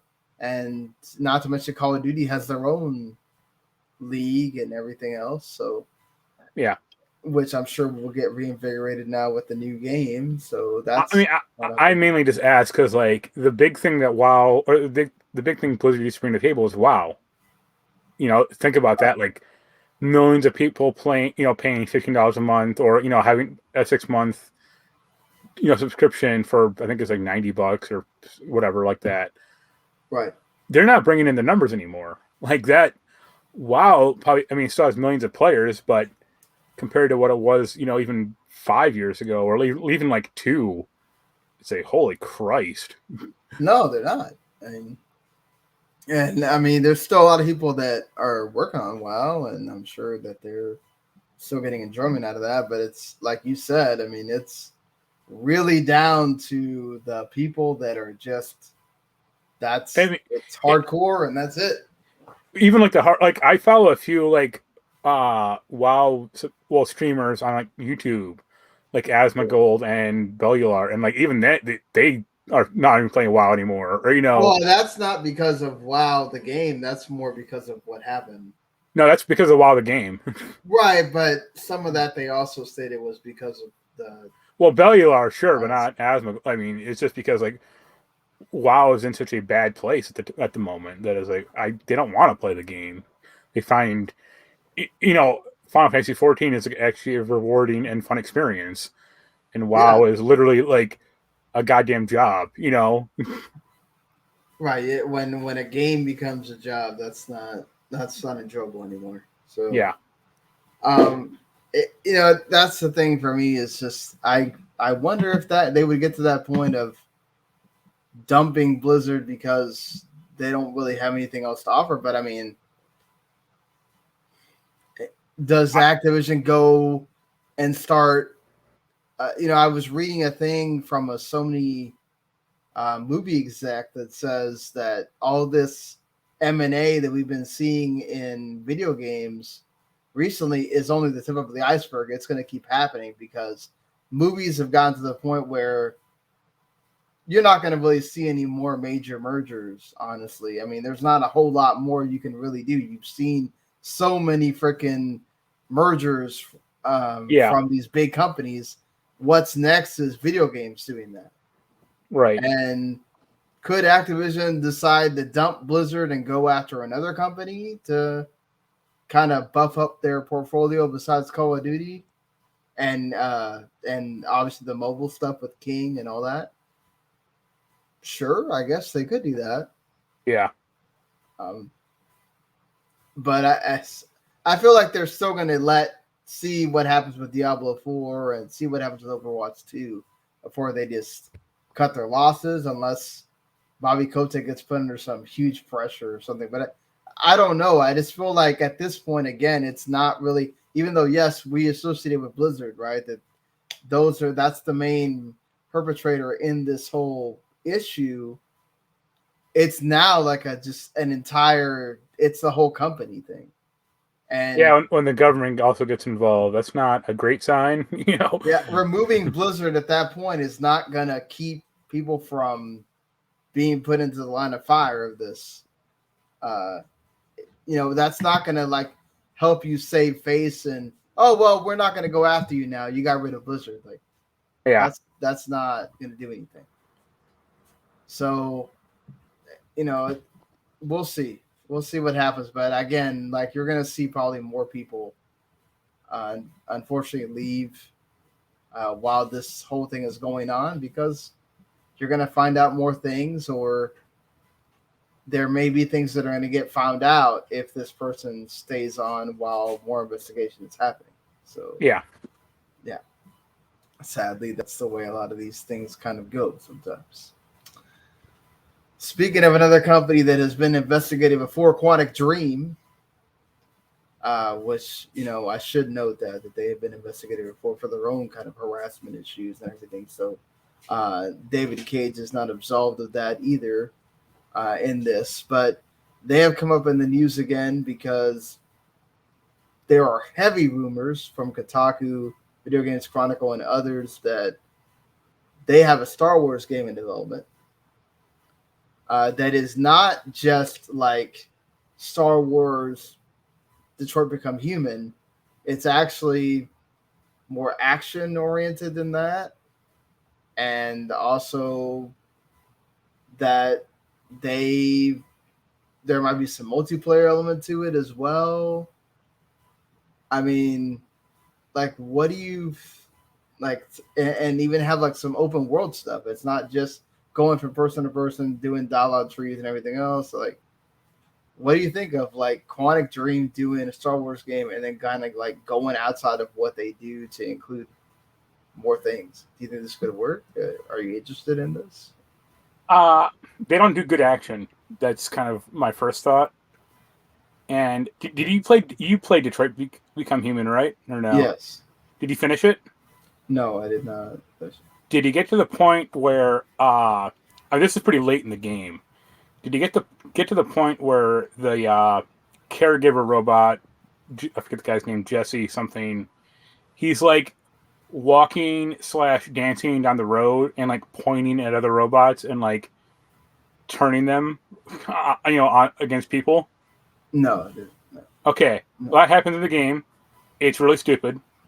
The only thing I want the StarCraft game, or it's not StarCraft, the Star Wars game to do is I want that scene in Star Wars, but it's just Han Solo dancing to that stupid "I'm Solo" song from Connect Star Wars, and like killing stormtroopers just by dancing at them. But aside from that, no, I don't want this. You don't want that. I think it could be interesting being able to do. I like the fact that I like the fact that we're getting like different Star Wars games for different people. I mean, that's interesting that we're going this route. Seems like, yeah. All Aquatic Dreams games are very linear. Yeah, that's fine. Well, not if they're open world or have open world sections. Well, I mean, but you can still have like a linear story and then have some open world stuff in it. Yeah. I don't know. I just want them to make like their weird visual novel games, and that'd be the end of it. Well, I just want to see what they could do with a Star Wars game if this indeed is happening, which it looks like it is. I want to see like the 19 input command to turn on your lightsaber. It's like hold up, press R2, hold left, press L3, and circle at the same time. I mean, they did build that. They did come out with that second studio, so it would make sense to.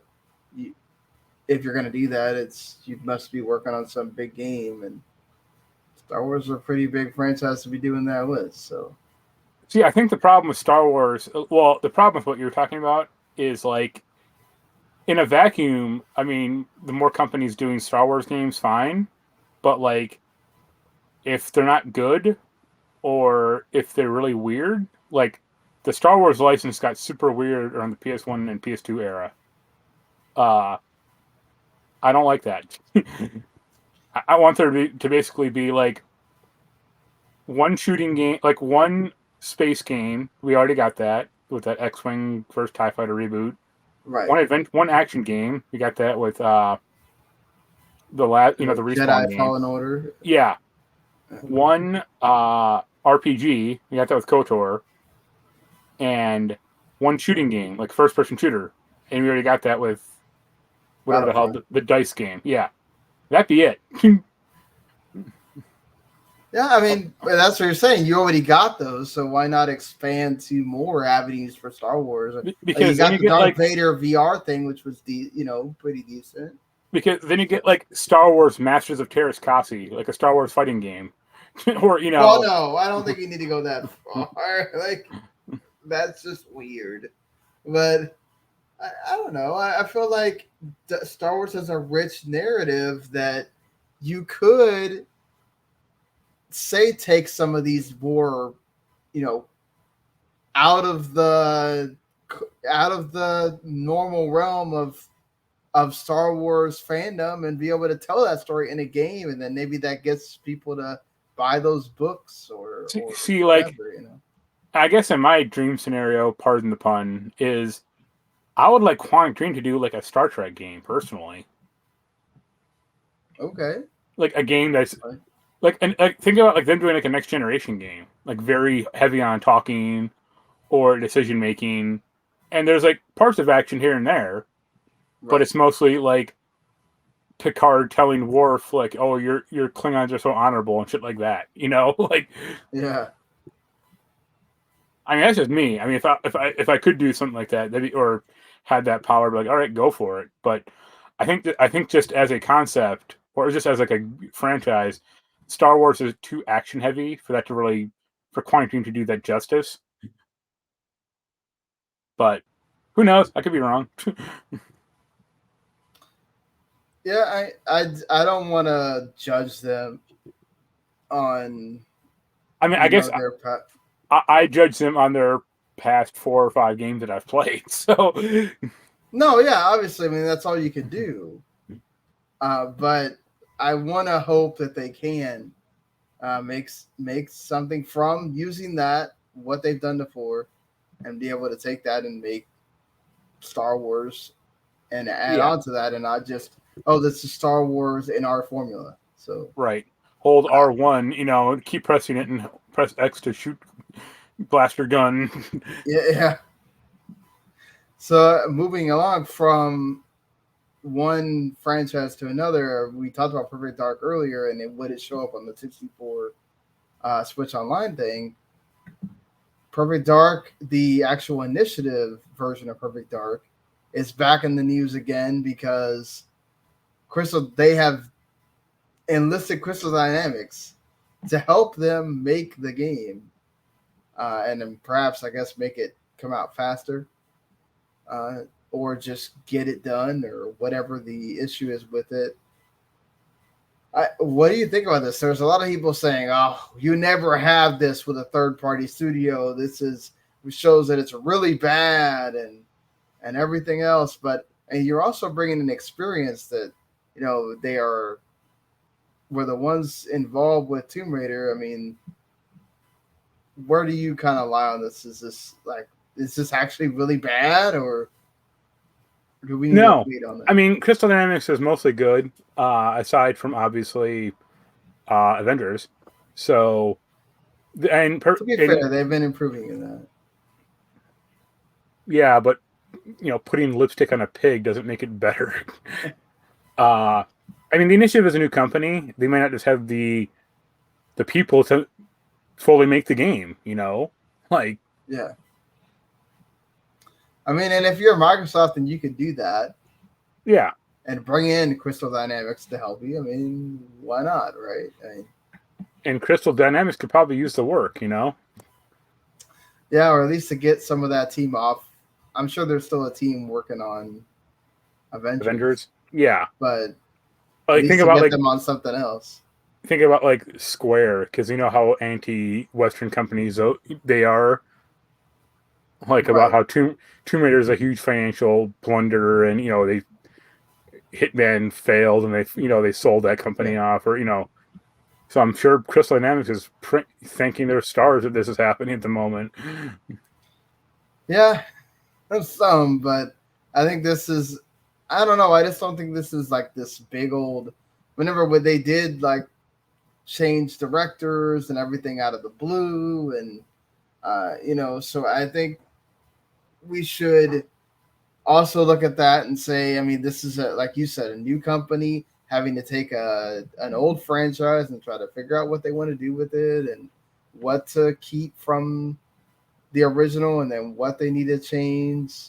It's not always as cut and dry as that. Game dev is hard, so I think we should give them the opportunity to see what happens. Think about. I mean, I would say think about when you boot up an Assassin's Creed game, how many goddamn Ubisoft logos there are on that thing. Right. Yeah. How many Ubisoft teams have to work on that game? Practically no AAA game comes out with one studio making it, and that's it. Yeah, there's so much outsourcing that happens. Yes, it's not a huge third-party studio doing outsourcing or whatever to a newer studio, even Sony does with the God of War, that outsourcing happens. Yeah, but I guess because it's not on that scale, everybody's gonna go crazy about it. And I think it's just let's cool the jets on that before we go nuts about it. Yeah. Speaking of, thank you for giving me the great segue of Ubisoft. Perhaps again, given credit, they continue to work on their old franchises, and they don't stop. I guess even when everyone demands they do. Well, technically, they did add content to the crew too. or whatnot. So the people data mining are assuming because of certain projects and other images being uploaded that there might be perhaps there was a sequel plan, or I guess another sequel to the Crew 2. So then there would have been a Crew 3, or perhaps there is a Crew 3. I No. guess. I don't know why you need to. I mean, I would say like I really want to know who still plays the Crew 2. I would say like Watch Dogs, to draw a comparison, like Watch Dogs 1, not a good game, at least in my opinion. Right. Watch Dogs 2 vastly improved upon it. Like I really liked Watch Dogs 2. The Crew 1, not a good game. The Crew 2, also not a good game. Like how many times do you have to throw money at the window to go, wait a second, why do we keep doing this? They have to have some fan base that just keeps playing that game. Like I don't know what you're looking at that tells you, like, is it just okay? Well, we need to have something in the racing genre, so we're just going to keep building on this. Like, I mean, they have to have a games and service for every kind of genre possible. The funny thing is like they had Test Drive, or they have Driver. And they have, make another Driver goddamn game. You make a shitty series based on it. Make a game. Well, no, because Driver is a different kind of game, right? Driver is more of a, I guess, narrative single player thing, right? Yeah, but I mean, they could just throw in racing and Driver, and hell, San Francisco had racing in it, so. I think it's more of like they see the Crew as, if we can get this right, this is another cash cow for us, like another thing that we can use, like For Honor, like Rainbow Six Siege, like now they did the Extraction thing from that. What else do they do this with? The Trackmania, all that. That's another one. Like, yeah, make another Trackmania game, or Well, I mean, that's the thing, is they just keep wanting to update Trackmania instead of doing that. And that's like, well, okay. I mean, obviously, this doesn't mean that they are going to, in fact, make another sequel to the Crew. It just means that at some point there was a thought. I'm here to tell them, don't make us another sequel to the Crew. Yeah, make a Rayman racing game. So you say screw it. I think that's one where you could definitely just leave it out, and it would be fine if you didn't do it. Yeah. But seriously, if there's somebody out there that's a huge The Crew fan, please reach out to me on Twitter at WTMSean or at reach out to me, and I'll send you $10. You can buy a better, different racing game. Here's this thing called Forza. Here's this thing called Drive Club. Here you go. I don't think that's the problem for some people. They just want to play the Crew too, I guess. I just want to know who is a huge fan of remember remember they had that snowboarding or like extreme sports game? Yeah. Like I forget what the hell it's called, but that is like exactly their like the Ubisoft mindset. Is like, as long as they have like 9 different racing disciplines in this game, it'll be fine. Steep? Yeah, that was at Steep. Yeah. What a banger that was. Well, that's what they're trying to do with Riders Republic now. Of just with the gospel version of Steep. Yeah, with the gospel version of Amish Paradise in it. Yes. That. But it's like, well, I don't like game design like that. Just as, I mean, in a vacuum, because it's like it's not focused at all. It's like you don't have any one event to be great because they're all middling to fair, Right. Like the car racing in like the Crew 2 is like serviceable enough, but it's not exciting or like. Yeah, but then they have all the other like flying and the boat and all this, and it's like, you just get bogged down in shit. Yeah. That's too much, but I mean, they can barely make a good racing, like car racing game.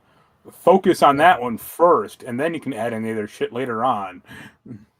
Yeah, it's more like, oh, let's just distract you with the bright lights and the whatever, and so you don't realize that you're playing kind of a okay Yeah. racing game. Sure, yeah, whatever floats your boat on that.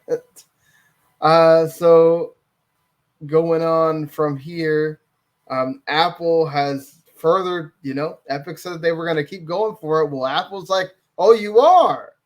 Well, then here is what we have to say to that. Epic is Apple said it's not even going to let Fortnite back on the App Store at all until this whole thing with Epic is complete. I mean, at this point, does Epic care? I mean, well, obviously that's the whole reason. They care. That's I mean, the whole reason think that they're doing this. I'm joking. I don't think Apple cares. I mean, they're just like whatever. Like Well, no, Apple doesn't care because they have other games that they can pull from or whatever. This thing has not been great for Epic. Apple has won on 9 out of 10, and 9 out of 10 counts out of this whole thing, and just Epic keeps digging themselves in a bigger hole. And I don't know, man. I could see this going the way of where you fight this, and you get nothing. Yeah. I can't wait. Yeah, it's I don't feel bad for Epic at all. Trust me, I don't. That's a big company fighting a big company. To each your own on that if that's what you want to do. But dude, come on. Well, it's funny because Epic acts. So they're trying to frame this as like, oh, we're the little guys against the big guys, and it's like, yeah, you're really the little guys, huh? Yeah, you're the ones that steal concepts out of every other game that gets popular and then puts it into Fortnite. Yeah, and then acts like, well, that's totally okay. We can do that. That's not patented or whatever. Yeah, it's not, but there's like ethical things that should go into that. Yeah. Of like, man, really? That's what we're doing? Cool. That's how we keep this game afloat? Awesome. Let's just do that then. Yeah, Epic's one of those poor multi-billion-dollar companies, Yeah, we should. Apple's just holding them. Apple's just holding those guys down. Yeah, Apple. Oh yeah, Apple's just holding you guys down, dude. Come on, that's what we. Yeah, Fortnite's only made $9 billion. I can see Tim Sweeney right now having to get pick the change out of his pockets every morning off his yacht.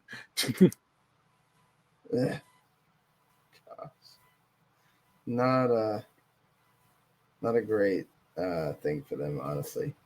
Yeah. I don't know how to transition from this, honestly, but at least moving from this case, which I don't feel bad for them at all about, to AEW getting a weird something that I don't think anybody would have thought would happen. Of just, we're talking about Owen Hart, who sadly passed. Wow, in 1999, May of 1999. So it's been what, like 22. Yeah, 20. Wow, 22 years since 23. Yeah. That happened. It's insane to me that he made such a difference in the wrestling landscape that for years WWE has always tried to get him put into the into the game, the Hall of Fame. All fairness to her, Martha had to go, Martha Hart had to go through so much crap because it was negligence on WWE's fault of why he passed in the first place, to be honest. And so she never made a deal to allow WWE to really be able to, honor his legacy at all. And so now you get a thing that apparently they have reached an agreement for AEW to be able to do that in their game. Yeah. Okay. Like, I mean, wow, well, she'll get. I mean, it's not. I don't think her personally, but the Hart family will get probably a nice, decent paycheck out of this. Well, I don't know. It's about the money. No, it's not about that. But like, she's. I mean, she rightly still holds WWE responsible. So. No, yeah, I agree with that. And they I don't think like they ever really. I mean, they kind of apologize, but like in a half-assed way. Well, I mean, I don't know how long or how that went but I mean, I know that like Vince tried to do hey, I'll pay, a money thing basically for Yeah. ever or certain period or whatever. And I think Martha, I'm not sure how that went down. I don't want to speak on things I don't really know about. But it's like I don't blame her at all. I mean, again, it's WWE. That's WWE's fault of why this happened. So I'm sure she's also looked at other things that AEW has done, like positive things, like CM Punk or I forget the guy's last name, Brody Lee. Yeah, Brody Lee. Yeah. Yeah, they have done great things for wrestlers that have gone through some stuff as well. I think it's also unfortunately it's one of those. It's a way to stick to WWE as well, right? Go against the biggest rival that you can get. Now, according to Vince, AEW isn't a rival. I said biggest rival that they possibly could have at the moment. So yeah, of course, if Vince is not, and to be fair, I mean, whatever. But like, wrestling has just gone. I mean, it's cool that this is happening, and AEW is getting all this great talent together right now, and making it kind of a really interesting TV to watch. But I'm still not. To me, it's wrestling. I feel like has gotten even more secular and niche than it was years ago now. But regardless, it's cool that Owen is going to be able to, I guess, have his time to be given a tribute in a video game. Yeah. Weird that it's in a company he never worked for. But obviously this is about honoring wrestling as a whole, period. And that's understandable and that's cool. But yeah, I don't know. I just wish at some point, Owen could have his be in the Hall of Fame thing. But that's another thing for a different podcast about video games. Yeah. But yeah, just it's interesting at least that is a thing that happened. AEW was able to get Owen Hart to be in their video game. So there's that. Hopefully that is not. I don't know that I would be cool with that being used as a selling point to put on like the back of the box or whatever. But I'm going to say that's not going to be in the back of the box. I would hope not. Including every box, Owen Hart DLC code. So yes. Well, one thing that when we were talking about the having 64 games and Genesis games come to the Switch Online, one thing that's been weird for this week is all these like old game announcements or things that could be happening, or that this has been a week for that this week. So included in that is obviously this has been a thing that's kind of been rumbling around since that whole thing with the PS3 store. Of technically there was something that was inside the PS4 that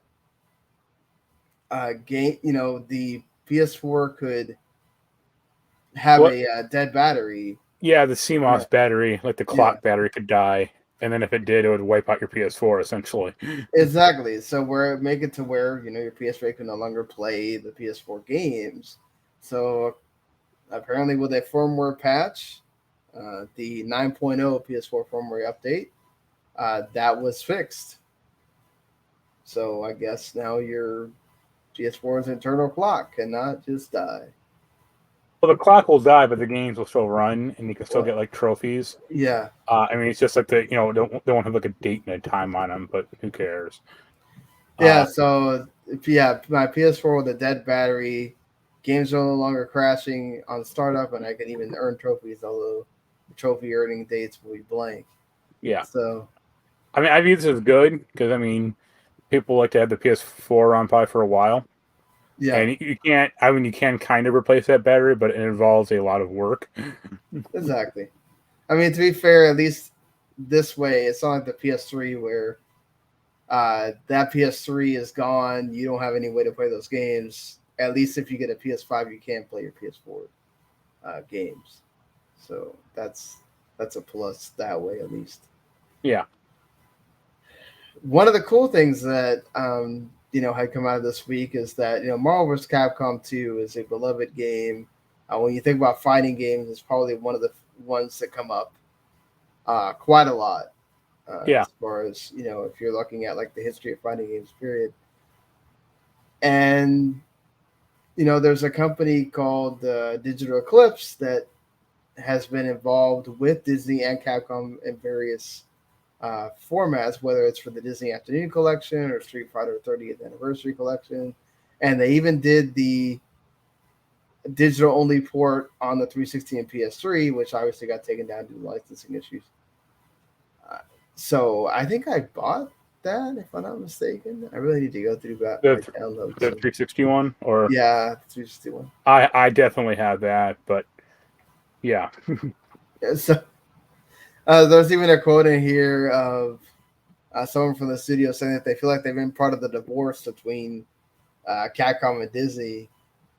Even though, again, Capcom and Disney have worked together on various different things, they're I mean, wanting to spearhead getting this to work. yeah. Yeah. I guess my question is, I mean, from what I've read about, it like could be like a rights issue, but like, what is the difference between this game and like Marvel vs. Capcom 3 as far as like the rights go, especially now? I mean, Disney owns everything. Well, I mean, people want this one because it's No, like one of the things I saw was like one of the hurdles was like, oh, it's like a rights issue with Marvel vs. Capcom 2. It's like, okay, you have to imagine a lot of those rights issues came with Marvel vs. Capcom 3 when they put that out like a year or two ago. What's the difference? I mean, if anything, you think it'd be easier now. Well, yes, they probably. It's more of like, do they want to go through all the hoops that they have to go through? But I mean, the hoop is one Disney, or right. the hoop. There are two hoops. It's Disney and Capcom. I mean, the hoops like a few years ago would have been like Fox, Disney, or Fox, Disney, maybe like Sony, probably. Yeah. Maybe like one or two more. I mean, I guess there might be still an issue with like Spider-Man and Venom, but two characters. I mean, Right. that's not like the biggest hurdle ever. And like I said, Marvel vs. Capcom 3 had both those characters. Yeah. So, believe me, I want this game. I would happily Right, pay but for would they have to make Spider-Man and Venom exclusive to the PS version or whatever because of that? Or well, I mean, if it came down to that, they could just release it for PlayStation platforms. I mean, Yeah. or Well, add I in mean, more. I guess they could do that, right? They could just remove Spider-Man and Venom from the Xbox version. Just add in 2 more Wolverine characters and call it a day. Yeah, I mean, right? Like Disney owns it all now, so like, what?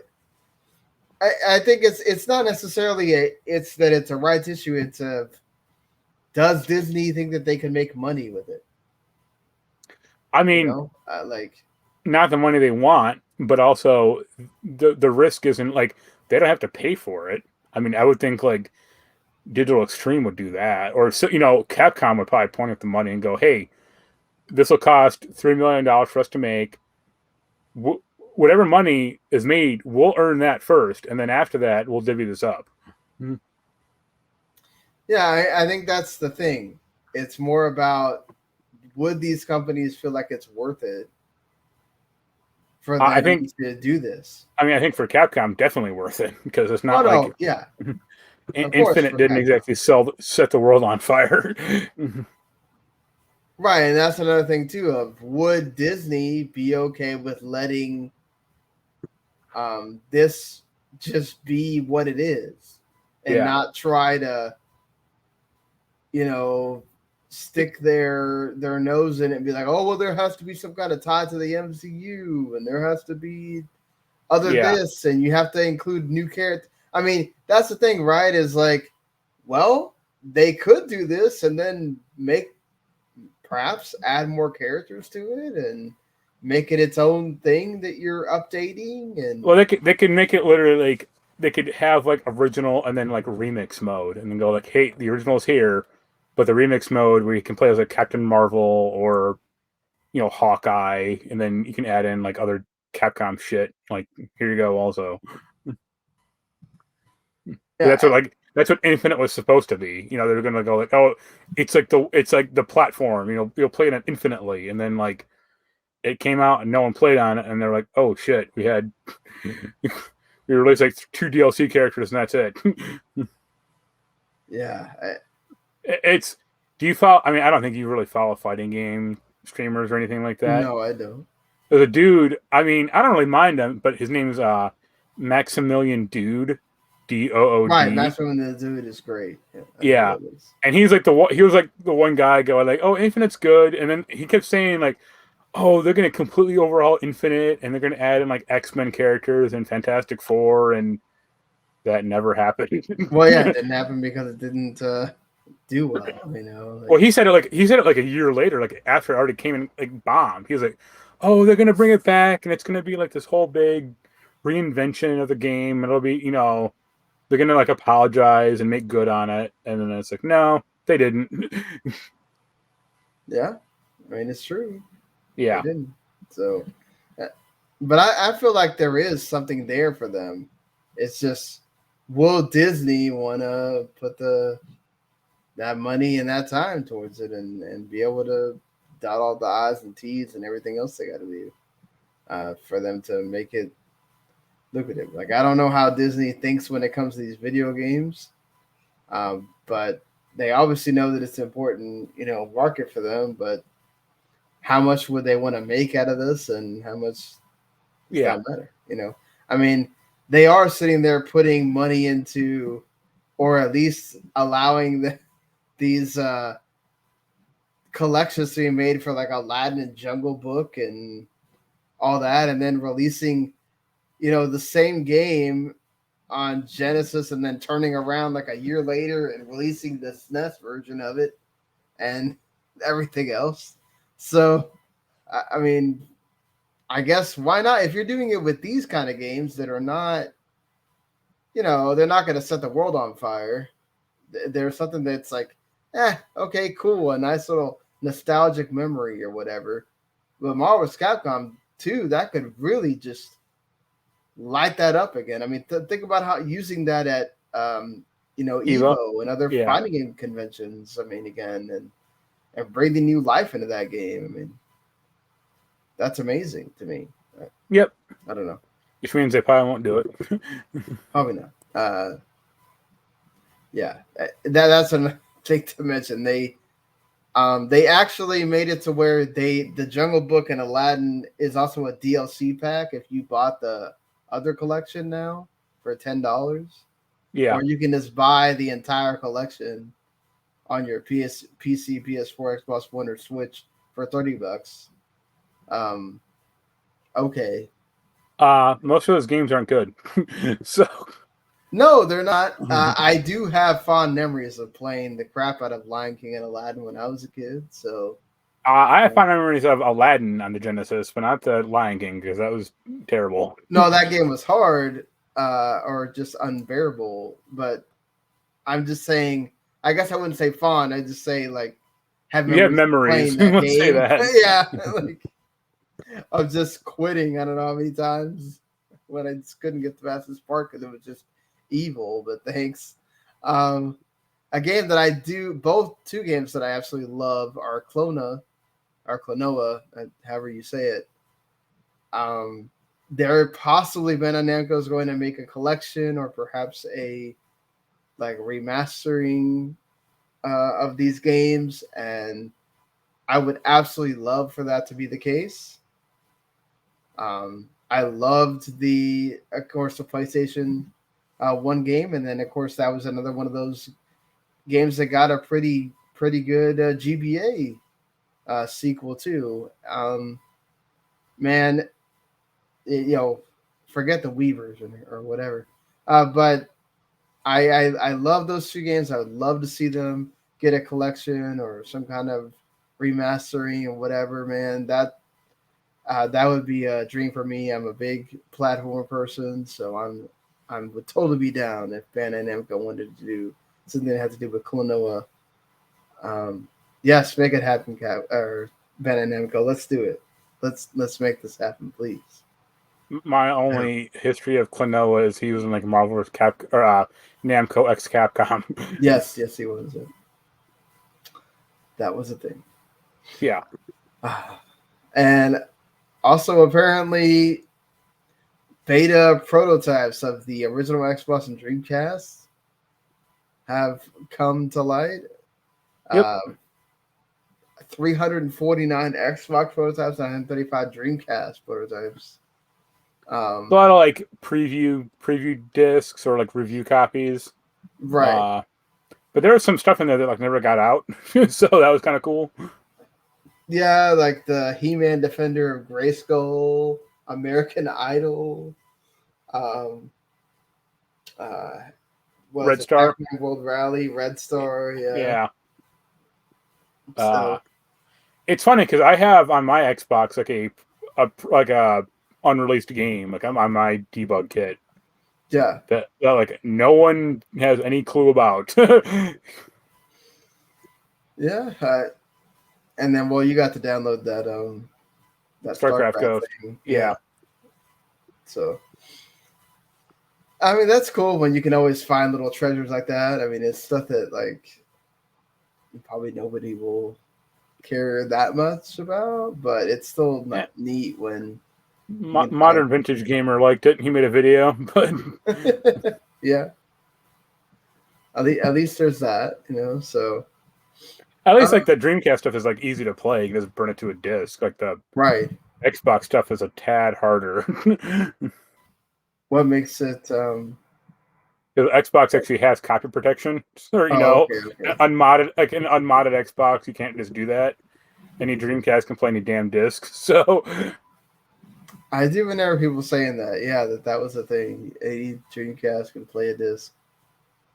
I think like the very like latest revision, like they tried to stop it, but by then it was like way too late.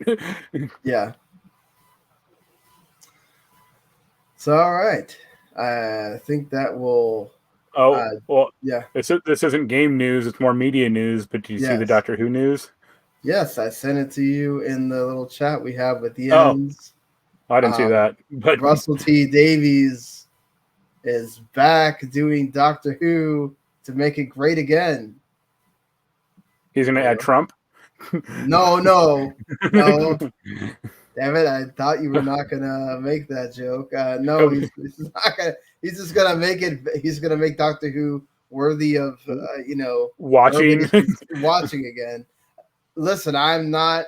It has nothing to do with Jodie Whittaker.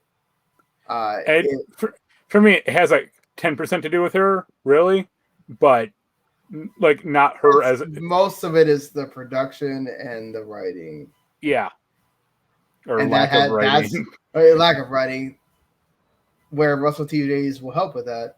Interesting that there's a Doctor Who game coming out as well at the in this week coming out, the Doctor Who Edge of Reality. So here are two. I'll leave you with two theoretical questions. One is how much do you think BBC would want David Tennant to be back?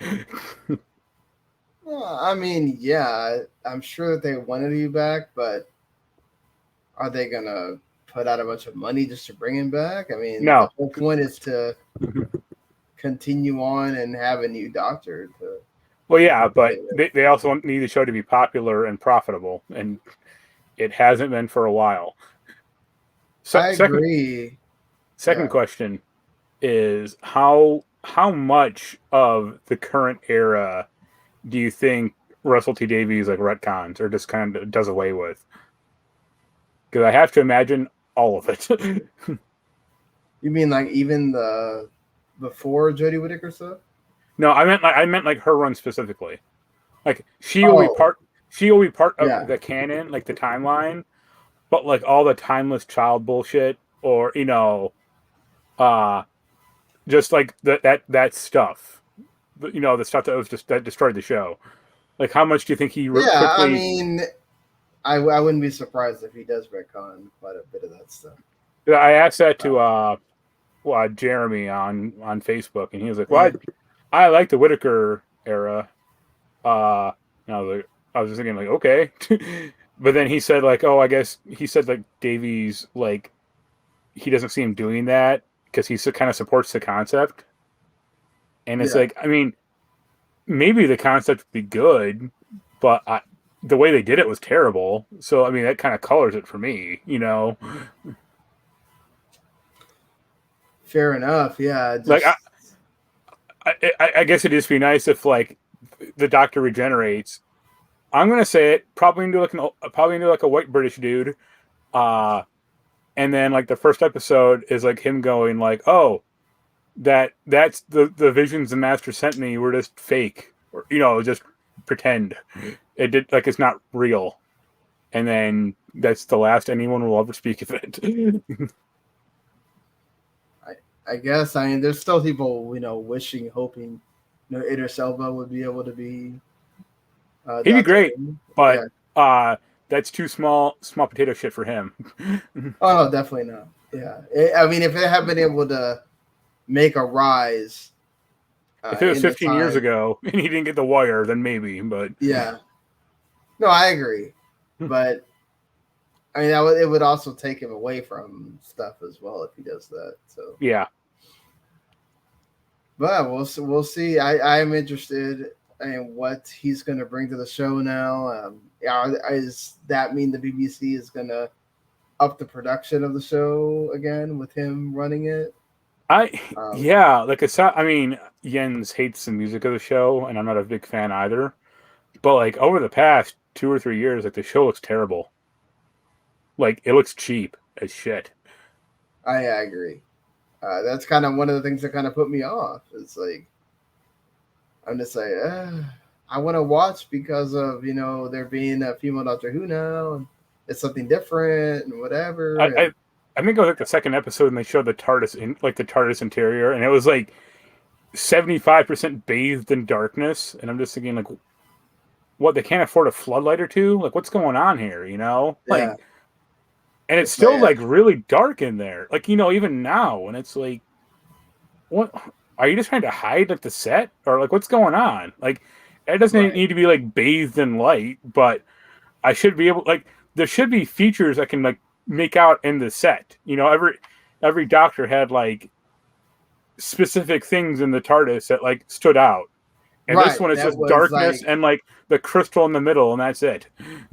Yeah, that it's like, okay, who's running the TARDIS at that time because that's their thing that you can point to, Yeah. right? Like, um, yeah, it's just weird, weird connection on that front. But all right, finally ending this here, of course, like we always do, looking through the upcoming games here for the end of the month. Basically, we made it to another month of gaming and life here, and starting off with um, Lemniscate, which is coming to Xbox Game Pass. It's that first person. I think that's the hero shooter that they showed off. Yeah. So if you want to go check that out, you can. I don't know how comparable to Overwatch it's going to be, but I'm sure it will have its fans.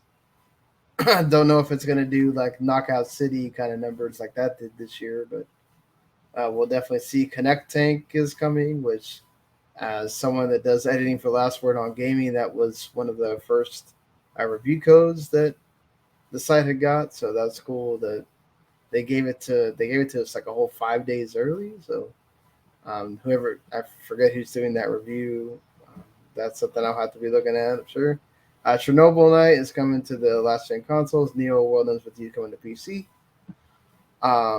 Ghost Runner is also coming to current gen. That's a really good game if you have not played that yet. So I wonder if New World actually comes out, if it gets delayed again.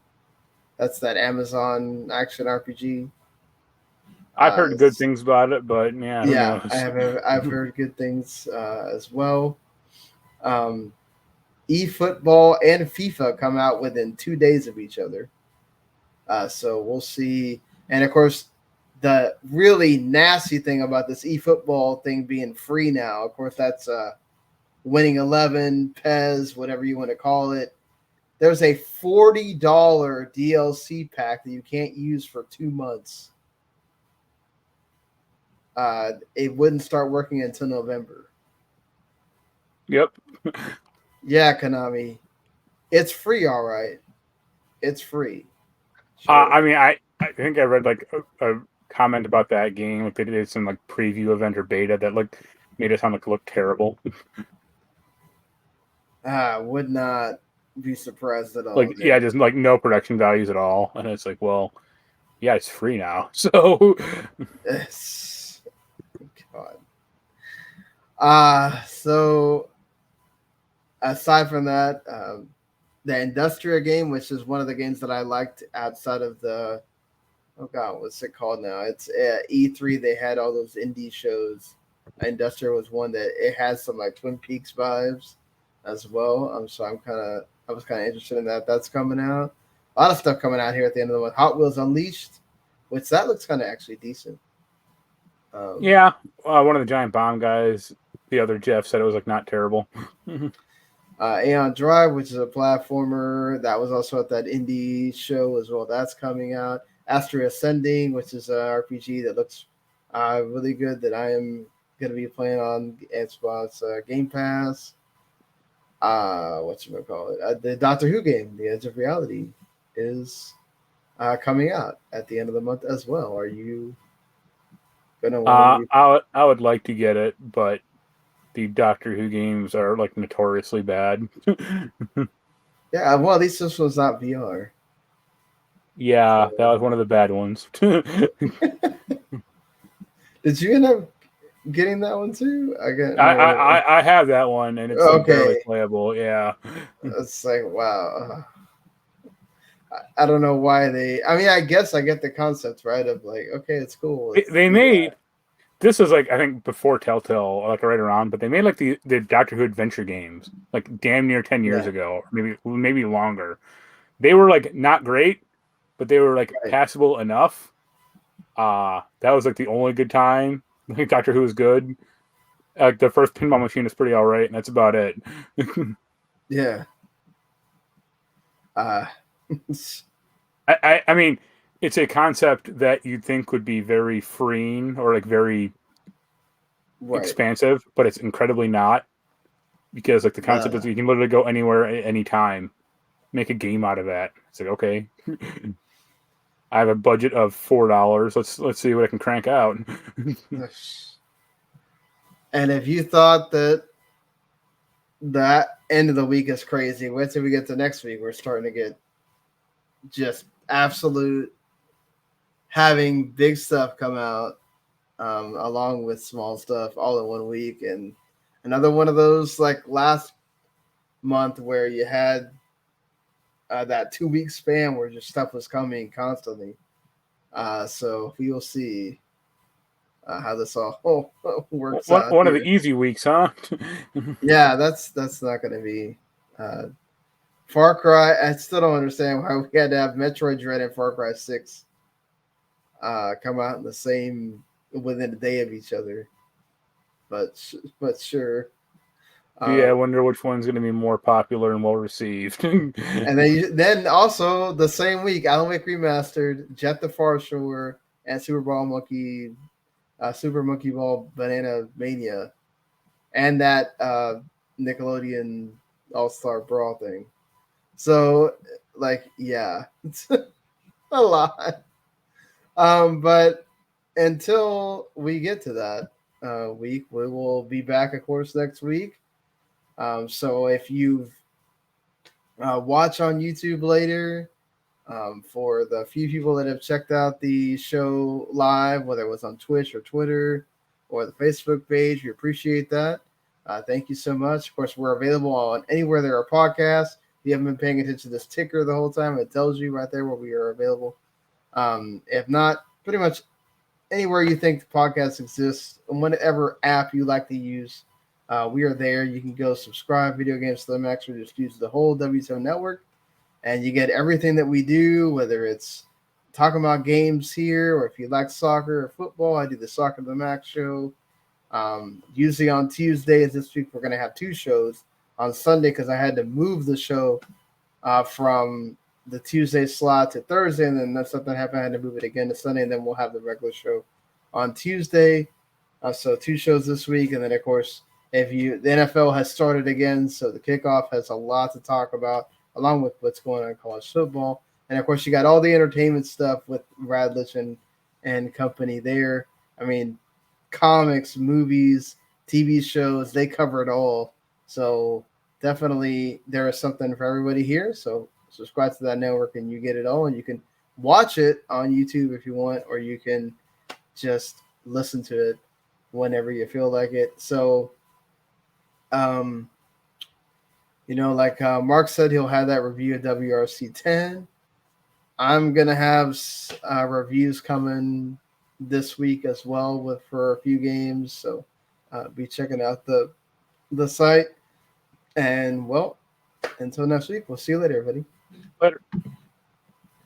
Bye.